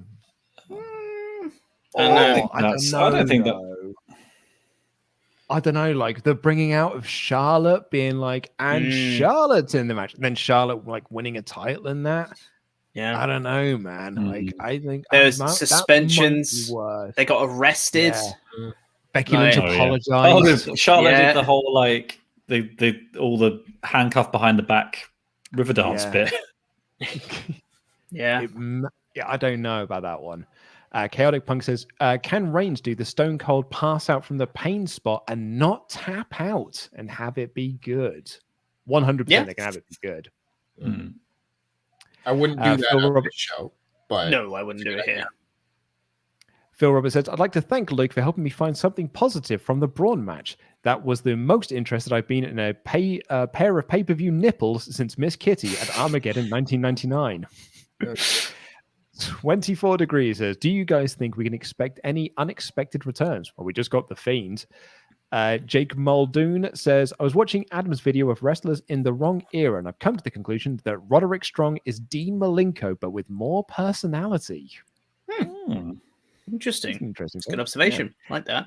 Sorry, just on the last Ultra Chat of unexpected returns, I think Jimmy Uso comes back at the show. I think Edge and Jey Uso cancel each other out as Edge's special enforcer. Jey tries to get involved. Edge takes him out. Jimmy Uso comes back, and that helps Reigns win.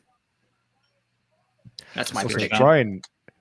Brian is doing his best first year on the Indies pose for a poster. I am a guy. What's your gimmick? I am wrestler. Wait, isn't that Brian's gimmick now? I know. It's amazing. I'm not sure how, but I definitely think one of the title matches is becoming a triple threat for Mania. I'm having a drink and watching along with the stream, even though I've got work in the morning. Low expectations could be pleasantly surprised. I think it's been a bit mixed. I think Drew Sheamus was ace, but there's also been some dross on this show. That's not been great. 24 Degrees, has Drew got fake tan, or is Sheamus really just that pale? I mean, He's very pale. Dart Train 24, you want to know what the biggest difference between AEW and WWE is to me? During the AEW pay-per-view, I had both you guys on and the commentary on. During WWE, I mute them. Also, Justice League was awesome. I now want more. Flash was so much better. I wasn't into the Ezra Miller thing, but if they do Flashpoint, I'll be all in for it. Jake Farrow says, Jeff McIntyre or Drew Hardy. Absolutely need to watch these guys beat the living piss out of each other. Also, love and support the police of my home city of Bristol after tonight's indefensible attacks. Ooh, I haven't heard about that. The Jam One Ryan B Jam says WWE needs to start doing a sea shanties on TikTok to get people hyped for Mania. Drew singing the Wellerman would pop me. Is that still a thing, or is that past now? I feel like that's past now. Star Knight, Sheamus is just Rick from the Young Ones, all swole. Jam that jam, El Fakador, goat. Thank you very much. Nate S. Can Fakador give us some more random German phrases and then use his board game club detective reasoning to conclude that Chopper blew Ollie up in the explosion? Oh, my detective reasoning has failed me recently in board game club, though. I've let a few things slip. A few things get past me. Jake Mulden says, if Sheamus had yelled my arse, that could have been the new my hole. God, I hate that. The arse. WWE Freaks 385. Hate the story of Bliss, Fiend, Orton, but Bliss's acting in this has been absolutely great.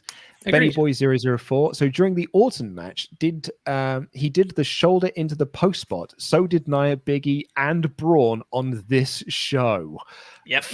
Well, that's your spot. Why guys. have producers? Why have agents?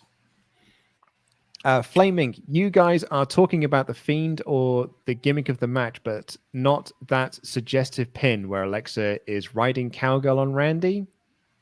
It's Oathkeeper 65. The Fiend is back and ready to burn Randy in a fun house match at Mania. It's going to be such a great match. I'm so glad Fiend is finally back.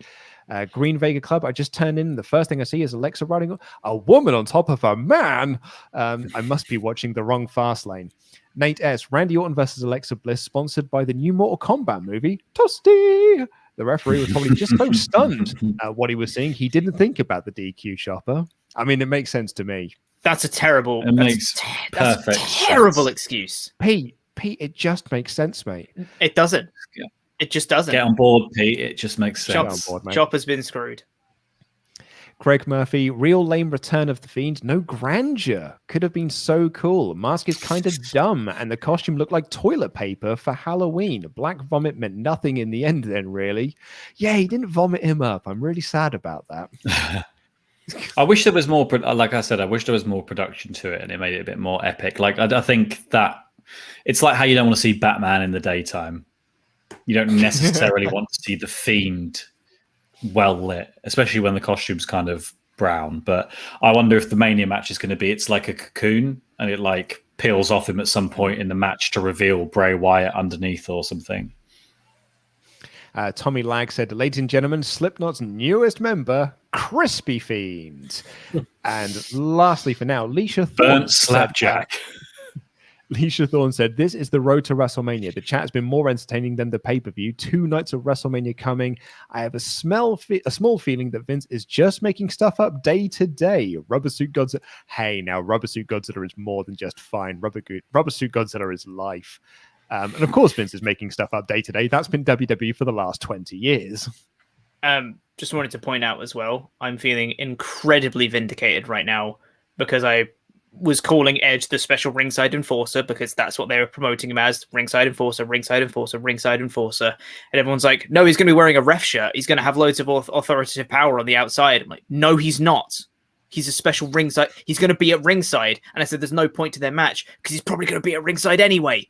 It's pointless. Jey Uso's probably going to be there as well or run out at some point anyway. And everyone's like, no, he's going to be wearing a ref shirt. See that? He's not wearing a bloody ref shirt, is he? I'm right, you're wrong.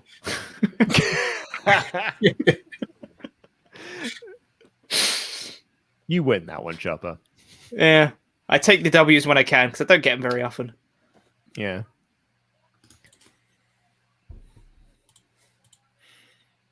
This match should be pretty slapping, really. I hope so. Yeah. Should be great. I just hope there isn't like too much tomfoolery. Yeah. There can be a certain amount when you have a Jey Uso and an Edge and potentially a Jimmy hanging around. There's a certain level that's acceptable.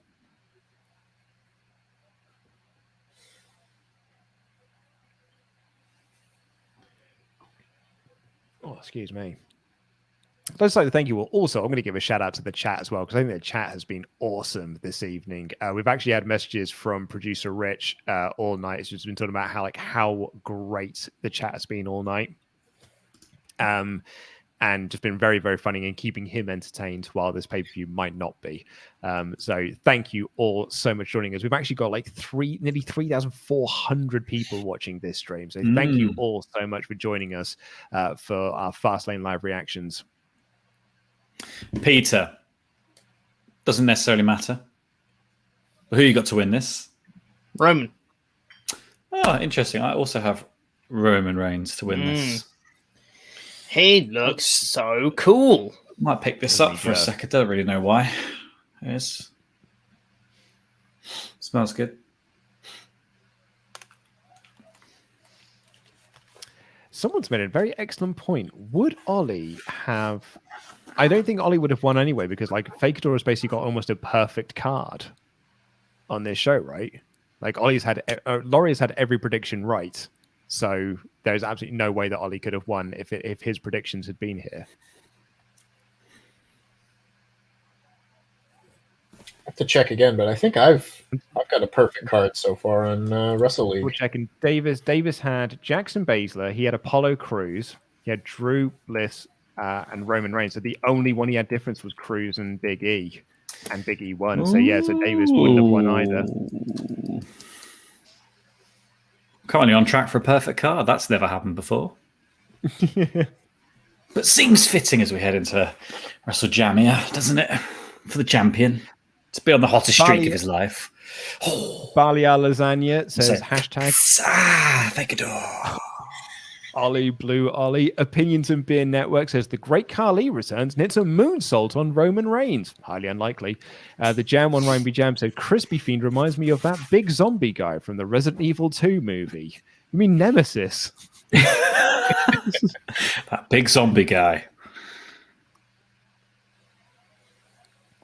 And thank you again, Andrew Purdy, who said like there's no issue. We didn't read out his last Ultra Chat for various reasons. He said I appreciate waiting. It shows that you really care about. Please read this one out. No rolls barred is awesome. Blair and Sully rock. I could watch Blood on the Clock Tower every week. Well, you'll certainly be getting it every month. And Jake says, do you think Roman's music will finally change at WrestleMania? No. Probably not. Good music. Keep on him. Disagree. I think it should change, and I think it will. I don't know when. Guys, I'm going to take this opportunity to quickly nip out now. I'll be back in a second. Should have a quick look at some more before we kick into the match. Yeah, it's probably only another 30 seconds. Could do one or two. Yeah. Issa Smith says, WrestleTalk is what pulls me back into wrestling because I want to keep up with what is going on. This may be the drink talking because I'm getting very dizzy, but love having people and to feel part of something during the pay-per-view. Long time and big fan. Thank you very much, Issa Smith. Thank you.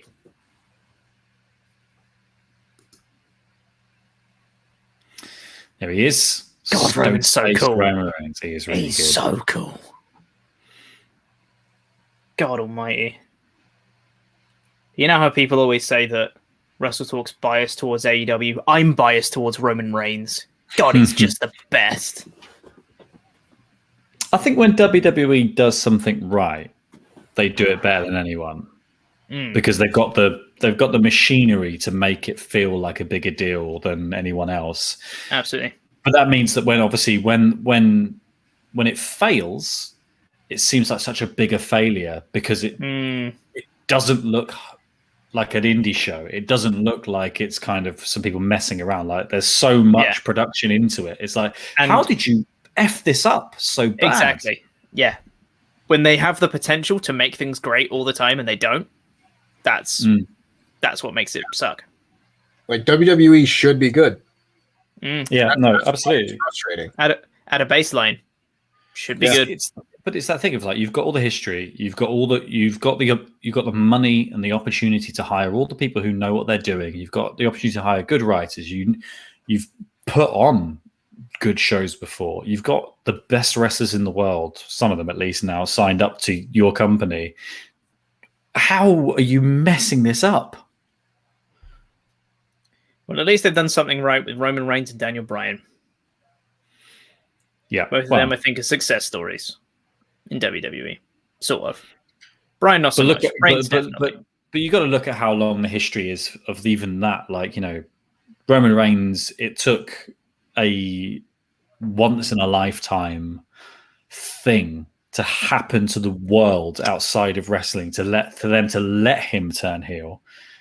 Daniel Bryan, it took the crowd chanting his name over the top of everything else for them to give him a chance. And then he earned all this spot, and it's still only really earned him to be the filler in the sandwich that is Roman Reigns and Edge. Yeah. I don't think everything needs to be a 5-star classic bar burner feud or anything. I think this is a good feud, and that should be commended. I think they've done solid work here. No, but I'm just saying these are just like these bits of this puzzle that is WWE. The quality of these bits they have all over their roster. They have all over this show, and somehow they still manage to put them together in ways that get you the Bianca Belair Sasha Banks match, or it's just baffling. And I get also some of it is always looking for a new story, right? Like, it seems the chat thought that I was taking a dump. I was just making myself a drink. I was just making myself a little G&T. Oh, I've got a G&T. Also, can we talk about the fact that it's 1:15 and we're on the main event? I know, right? Yeah, what's your tonic, Fakador? My tonic is honestly quite boring.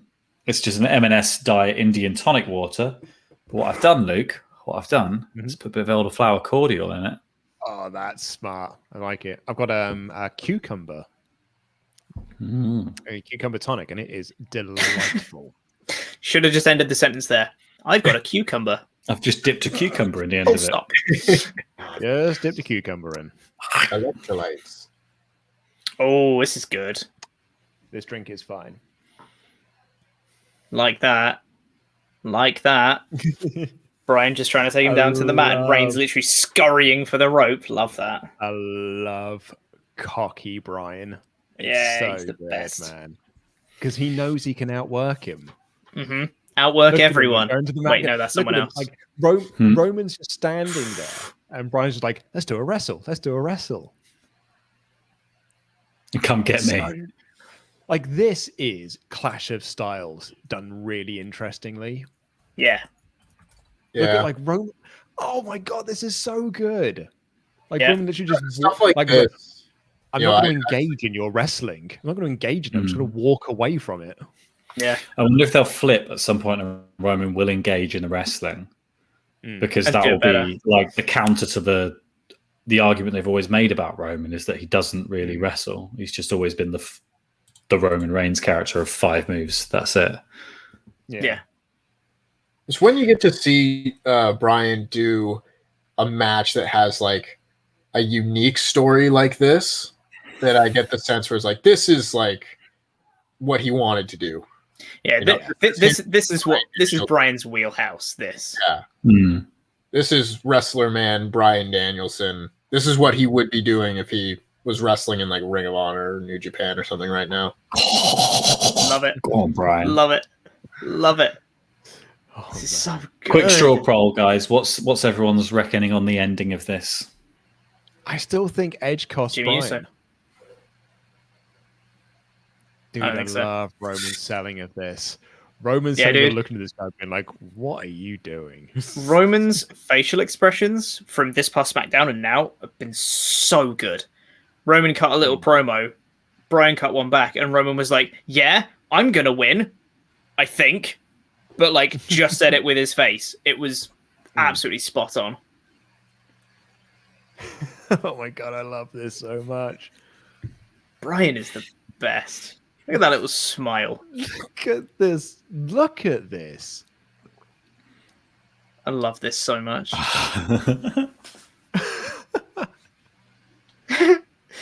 Because he's not hitting him hard. No. It's like wrestling punches, right? It's just showing that he can hit him. Yeah, he just can't hit him. This is great. This is so good. This is like, you know, when it was Brian Lesnar. Oh, he's got right? caught. Oh. Yeah. Like, look at that. Just flip him over. Absolutely. headlock, get on Just the cornered mat. him. Love it. Oh my god, it's so great. This has been so good, it's made me forget about the rest of the pay-per-view. Mm. It Look did at that. until you said that. It was all there was a side headlock takeover, and they were like, that's a replay. Because that's been the big move of this match. I love Brilliant storytelling.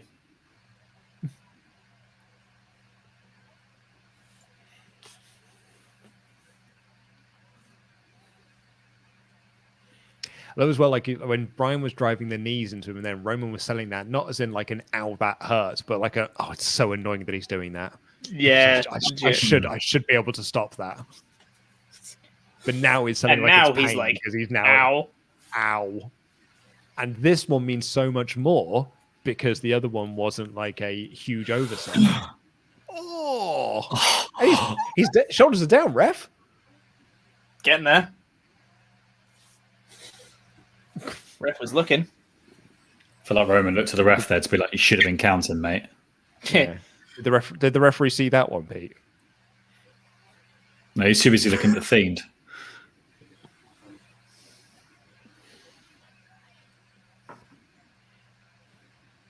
Hate everything about that. That's gonna annoy, that's gonna bug me for ages now. Damn, I'm going to forget most of this show by the time I go to sleep. It's not going to bother me. Time is it for you, Tempest? It is about 20 after 9. Oh, nice. You That gonna do is anything after the show? Solid. I was probably planning to edit for another few hours on the next video to go up on Tempest the Wrestler. Subscribe on YouTube. Very much looking forward to it. Yep. I'm going to be doing a video on the rivalry between Chris Jericho and Shawn Michaels from 2008. Mm.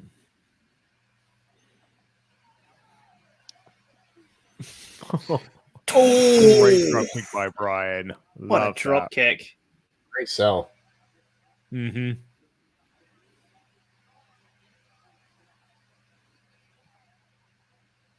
Oh, What? Oh, God. Brian, you should be fact going that for the there other has one. been- That's not the stupid man punch arm. The fact that there has been no flashy moves in this match so far, all the moves they've done have been the most basic wrestling things. And I am like so invested in every single beat of this match. Like, God. Roman's clobbering blows as well, man. They were great.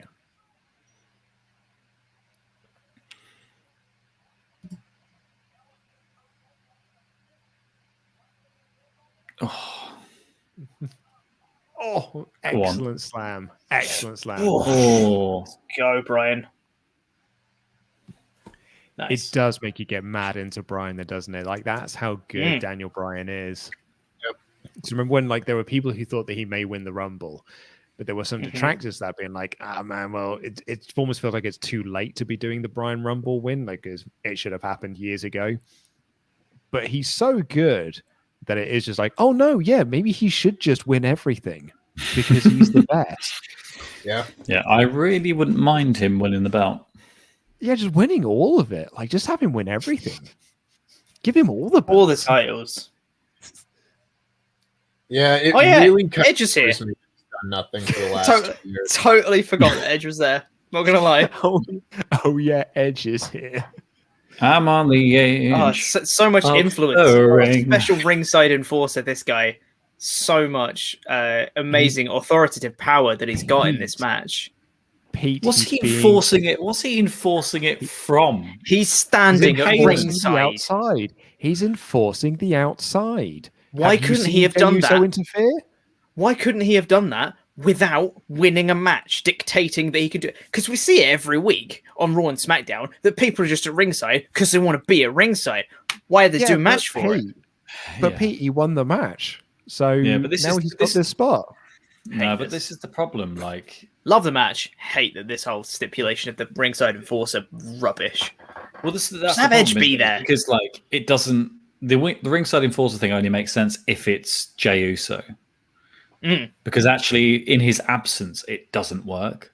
That Edge is there because he's not going to enforce anything. He's just going to play it fairly. Whereas Jey Uso winning that role means that you know that tampering can happen during the match. This is just a nothing story. This is just Edge being forced to watch a match and look after Paul Heyman. Also, the chat is going nuts for us saying he is watching from ringside. Watching from ringside. Glad that's getting over because I did think that it would just get on people's nerves because I don't know if you know this, there's a lot of it. Oh, SmackDown loves Just the a watching lot. from ringside. There's a ton of watching from ringside.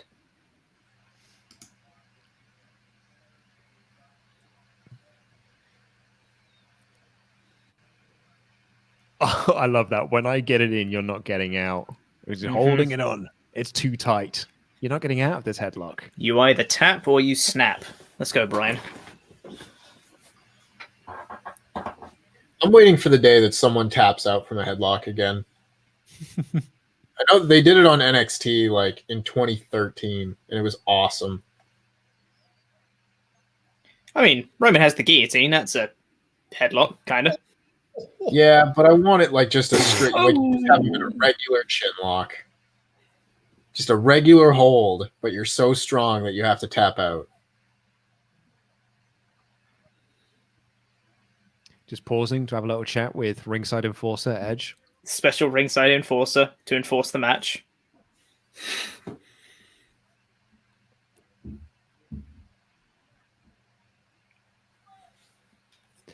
When TNA... Did you say Yo get it back in the ring or Joe get it back in the ring? Probably said Joe. When TNA first brought Kurt Angle in, the first thing he did was be a special ringside enforcer. I remember everyone at the time being like, that's dumb. It's the Bret Hart goal, WCW. Yeah, Bret Hart did the exact same thing in WCW, and we're like, that's dumb. Glad to see we learned nothing in the next 9 years. At least this isn't the first thing that Edge is doing. Yeah. That's true, yeah. Can you imagine, He'd come back. instead of coming back at the Rumble in 2020, he just came out on Raw and was like, I'm going to be a special ringside enforcer. Imagine AJ Styles signed with WWE, and his first thing he did was be the referee for Triple H and Roman Reigns at WrestleMania. Oh God, that's a real dark timeline stuff. getting the sea tempest for even suggesting it. I'll be honest, actually, I think it's worse that he lost to Jericho. Yeah. I remember them defending that decision like a month or so later, where Triple H was like, well, no one saw it coming. And look at AJ the next day. He won the match. He was the number one contender the next day. It all worked out. I was like, that's not how stories work, you fucking moron. I love this comment from DH Sports that says, whenever Edge isn't on screen, everyone should be asking, where's Edge?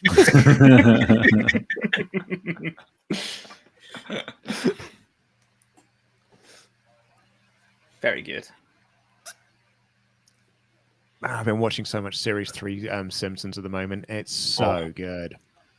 Every episode is a banger. Is that the monorail season, or is that season 4?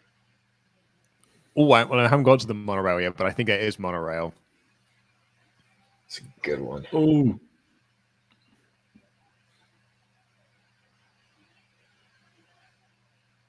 Although I think that is Homer at Bat, is it not?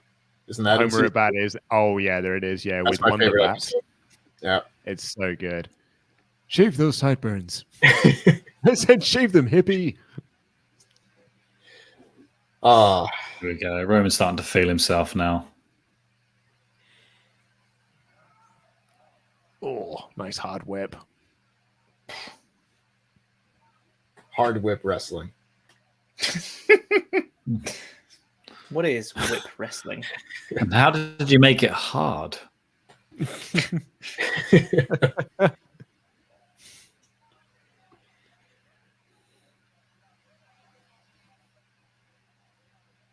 There it comes. Brian's comeback. Oh, Liel. Right in the face. That was wicked. That's a boot to the face right there. Oh, that is boot to face. It's very simple. Boots to asses. Not one of Rock's best. No. No. Everyone gets caught. That's so good. I Yep, love that stepping Roman down. stopped that with one hand. Yeah, just stepping down. Boston crab. Yeah. That's great. Let's talk about the That's last time really somebody did a Frankensteiner to Roman Reigns. Anyone? Not to Roman. Edge busted one out on SmackDown against Jey Uso. That was pretty fun. Yes, Edge, best known for his Hurricane Ranas. Yeah. Did he get the That's full why rotation, or was it like John Cena powerbombing himself? He landed on his head, but it was fun nonetheless. Oh, Oh, wow. let's go, Brian. Go on, Brian.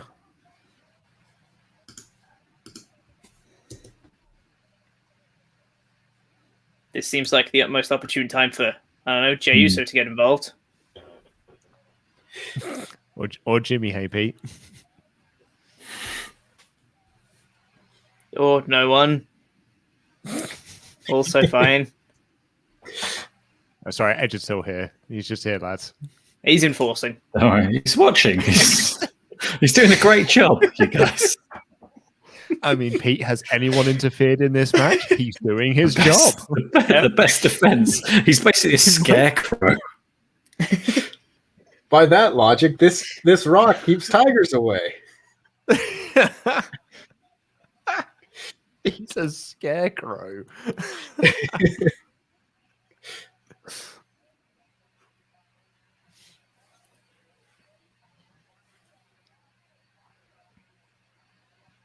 Absolutely not. Denied. Oh, there goes Oh. Roman. To Oh, the outside of the room. We're going to get a Brian dive. Yeah, but gonna the get Brian more. dive's going to put him right near Edge. Yeah. Yes, I think Roman was I think meant to Roman catch was him. supposed to catch him, but Brian went too far.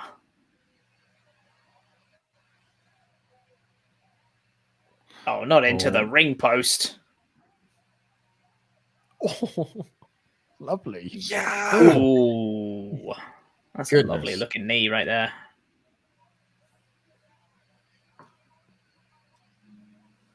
6, 7. I'm getting back in. Mm-hmm. No problem.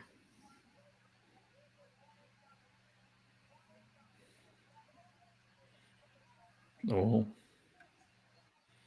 It's all he asked for, guys. That's all he asked for. Let's go, Brian. Seems like a good time for Jey Uso to get involved. Well, not with ringside enforcer Edge there. Make sure He's being spooked. He Currently. is enforcing. I'll be honest, Pete. I think Jay's trying. But ringside enforcer Edge is just stopping him. Yeah.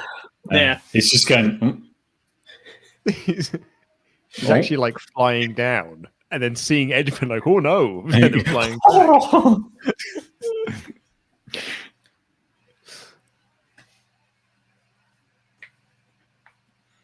Go on, Brian.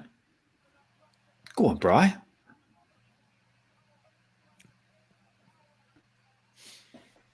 Obviously not. Obviously not.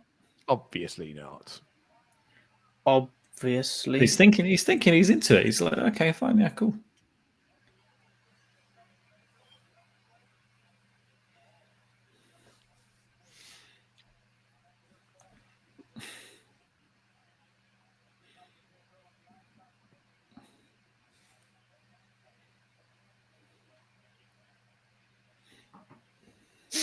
Yes, kicks.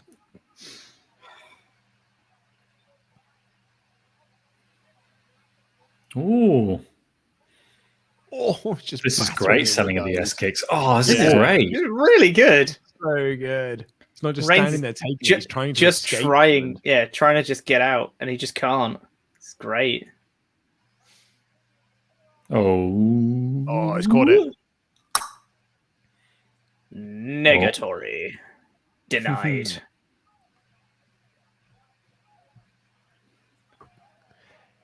It's got a nice little right. It's Roman.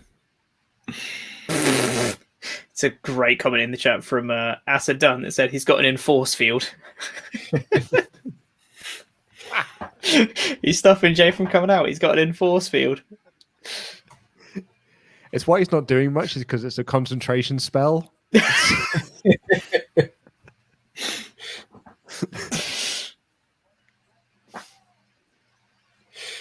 oh, Yeah, you have to wait for Professor Snape to break his eye contact. Then it'll. That's what it is, yeah. He's jinxing the broom.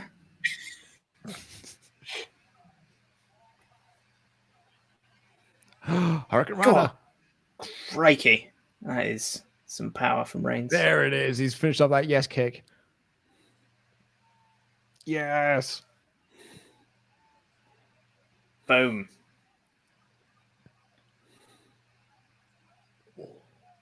oh, This Nice call by Grace. is a really good match. really good, really good. So good. Like Asa nothing wants to make it super known. exciting has happened. It's just really Asa wants to good. make it clear It's just that it was really not their good, joke. solid wrestling. Yeah, right. Like that is it. It's not. Sometimes it's just simple, good, solid wrestling, and I like it.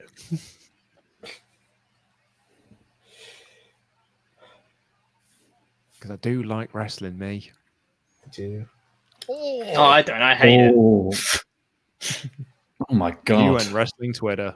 Those Yes, lock. Yes, lock. kicks. Oh, that roll through Here he is so goes. good. Here we go. He's got it locked in. He's got it locked in. Don't tap, Reigns. Don't He's never tap, tapped my boy. before.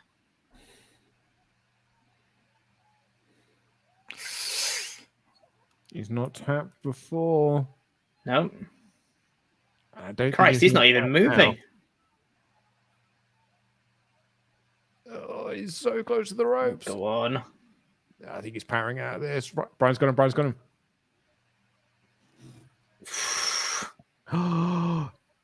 Amazing. Oh my god, Brian, you're the best. Just right back into him. Now he's like right in the center of the ring. Oh, Roman. Paul Heyman's face. Oh my god, this is amazing. Kicking of the legs by Roman. That was amazing.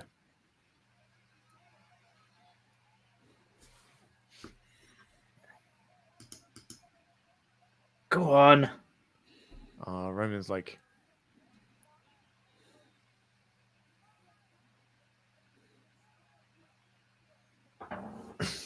Come on. He's breaking the hold. Oh, no. Oh, dear. Now you've angered him. Oh. It might end up in a guillotine from That here. was literally, you give Roman an inch. Yeah. Powers out. No, none of that. That was great. You've angered the bear. Oh, my God. Powerbomb time. Yeah. Yeah. Okay.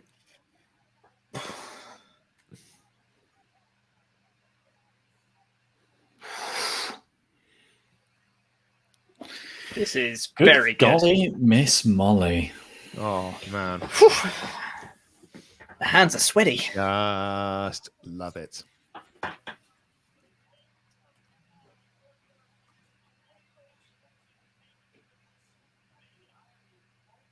It's matches like this that make me really kind of sad that Daniel Bryan really hasn't done much for the last 2 years. Like, he should be in the main event of this pay-per-view. He's so good.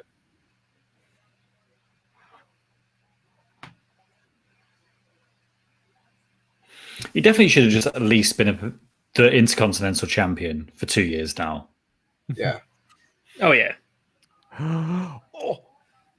Oh no, referee! What were you fucking? Oh, Why you would you absolute, do that?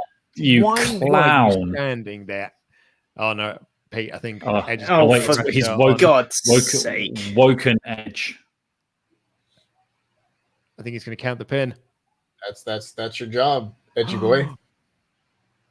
The enforcer. So much power he's got as a ringside enforcer. You could see it all before. It's all just Yeah, coming out it needs- now. It needs to get Edge now has the a shot authority on in this now. match, they've said. Honestly, He is though, the what was the So basically, wrestling? what's it? It's a substitute teacher. Honestly, Paul Turner. What Also, were I you feel- thinking? I when feel you like stood I'm like there? a second or two behind you guys, and I'm very sad about it. Like, in what scenario is it a good idea to stand directly behind another wrestler? Like, I know. ever?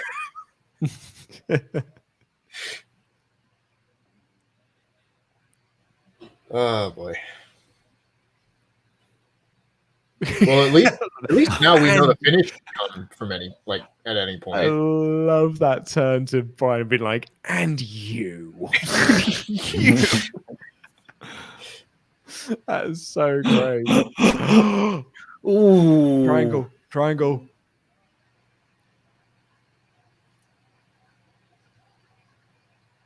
Oh, this is good.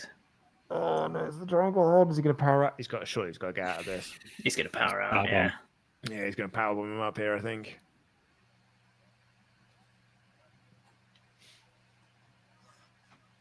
But Oh, takes him down. Yes, look. What a transition! That was so good. the transition is so good. I'm trying not to do too much because I know that Pete's like a second behind.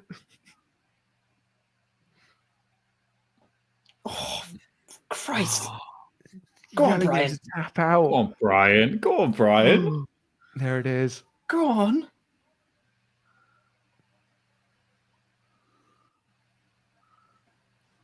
Oh, the enforcer's looking on. Come Who on. is Edge more scared of, though? Oh. Oh. So that's a DQ. Well, no, The enforce field didn't work anymore. the enforcement. Well, yeah, it's because he stopped watching from ringside. What could have happened? I guess we'll never know.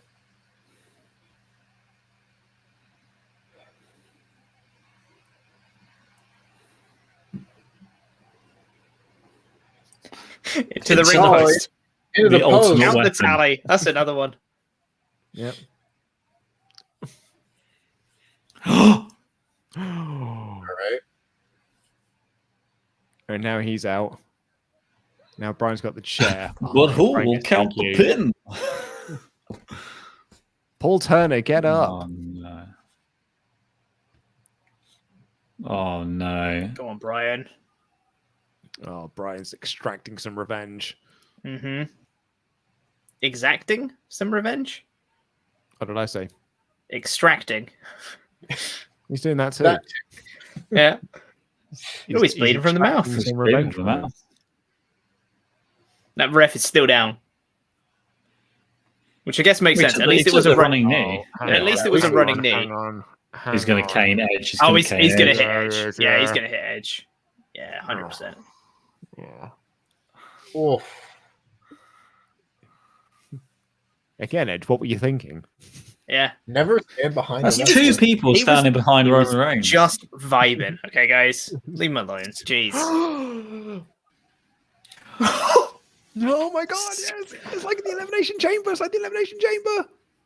But Oh there's my no God. referee this time. There's, Oh no, my there's no God. ref this time. There's literally no ref. Roman's going to tap. Roman's going to tap, and there's no ref. Roman is going to tap, and there's no ref.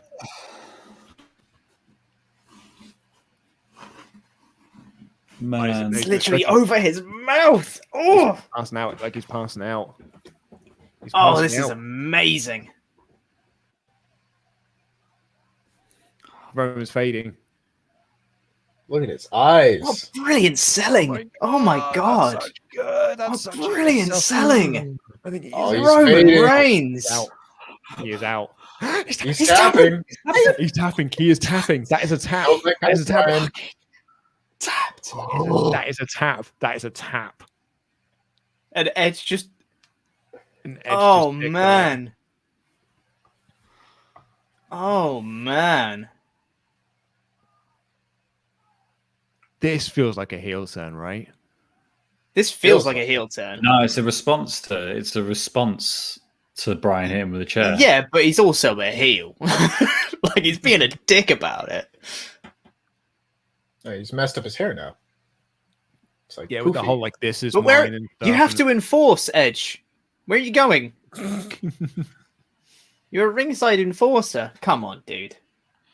Oh That man, I tap want out Daniel Bryan as was the champion so again. great. Oh my god, Reigns Daniel tapping out. Bryan. Reigns tapping out is That massive. tap out was magical. It was so good.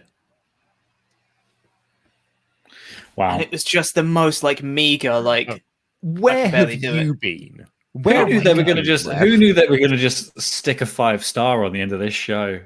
Yeah. And there it is. Where were you, referee? My good God, that was amazing. Honestly, we've needed you for the last 8 minutes. that was great. I would have preferred Reigns do something because, like, Yeah. was Brian just still selling the one chair shot from Edge? Is that the what got him pinned? Yeah. Which it's fine. I'm not going to try and crap on the match because it was bloody fantastic. Mm. Yeah. I imagine. Yeah. It was awesome. Really I think because good. but the problem is he's still selling almost passing out the S lock, so it had to be that pin. Like I Yeah, would have liked to yeah. seen. They could have left it another moment for Roman to recover, and then Roman could have quite viciously put his own submission on Brian to make him pass out. Like, yeah. Something like that, I think, would have been slightly better. But that is a nitpick because this match was great. Yeah. yeah. Wow, that was really, really That bloody was good. so great. Look at this. Look at that. Oh, that It's little tap. such a subtle Love tap. And like, Oh my and god, I love it. And it was great because if he's doing it so overtly, even if Edge was angry, he probably still would have, seen the tap at the very least and maybe called the match. But because it was so small, Edge was just So consumed small. by rage and just, smacked him with a chair about it. It's great. Also, like the reading that I had on that as well, it's just telling Brian. It's not telling anyone else. Yeah. So I'm saying, yeah, you'd win, but I'm not going to tell anyone else that. Yeah. Oh, I loved that. So. oh my God. Roman's It's promo very, from very SmackDown good. saying that he'd rather die in the ring than tap to Brian. God. Oh, what a Right, story. let's get through some of your last hyper chats here. 24 Degrees said, I hope someone looks at me the way Paul Heyman looks at Roman walking down the ramp. John McNeil said, you guys made this pay-per-view watchable, but Fastlane was made late in the day. Planet Dan ASMR said, would you like to see a three-way between Rosa, Baker, and Shida, a double or nothing? Makes sense with both Rosa and Shida looking like contenders after that great match. I would. Three would be fun. Yeah, I totally watch that. 24 Degrees just said, watching from ringside, watching from ringside, watching from ringside, watching from ringside, about 20 times over. Joshua Banks says, talking about polar opposites, Brian would not have been as big as he is without fan support, and this Roman character wouldn't exist and be thriving without the lack of fans in attendance. Also, Choppers wouldn't be the Fireballs. Also, Chopper, wouldn't the Fireballs have been a DQ too? I think he's talking like the Fireballs from... Yeah. And Alicia Thorne has sent a link. Apparently, it is safe to check. And it is a picture of Chopper with... in fact, what I'll do is I'll quickly save it. And I'll load it into the back end. Hold on. Don't like the sound of that at all.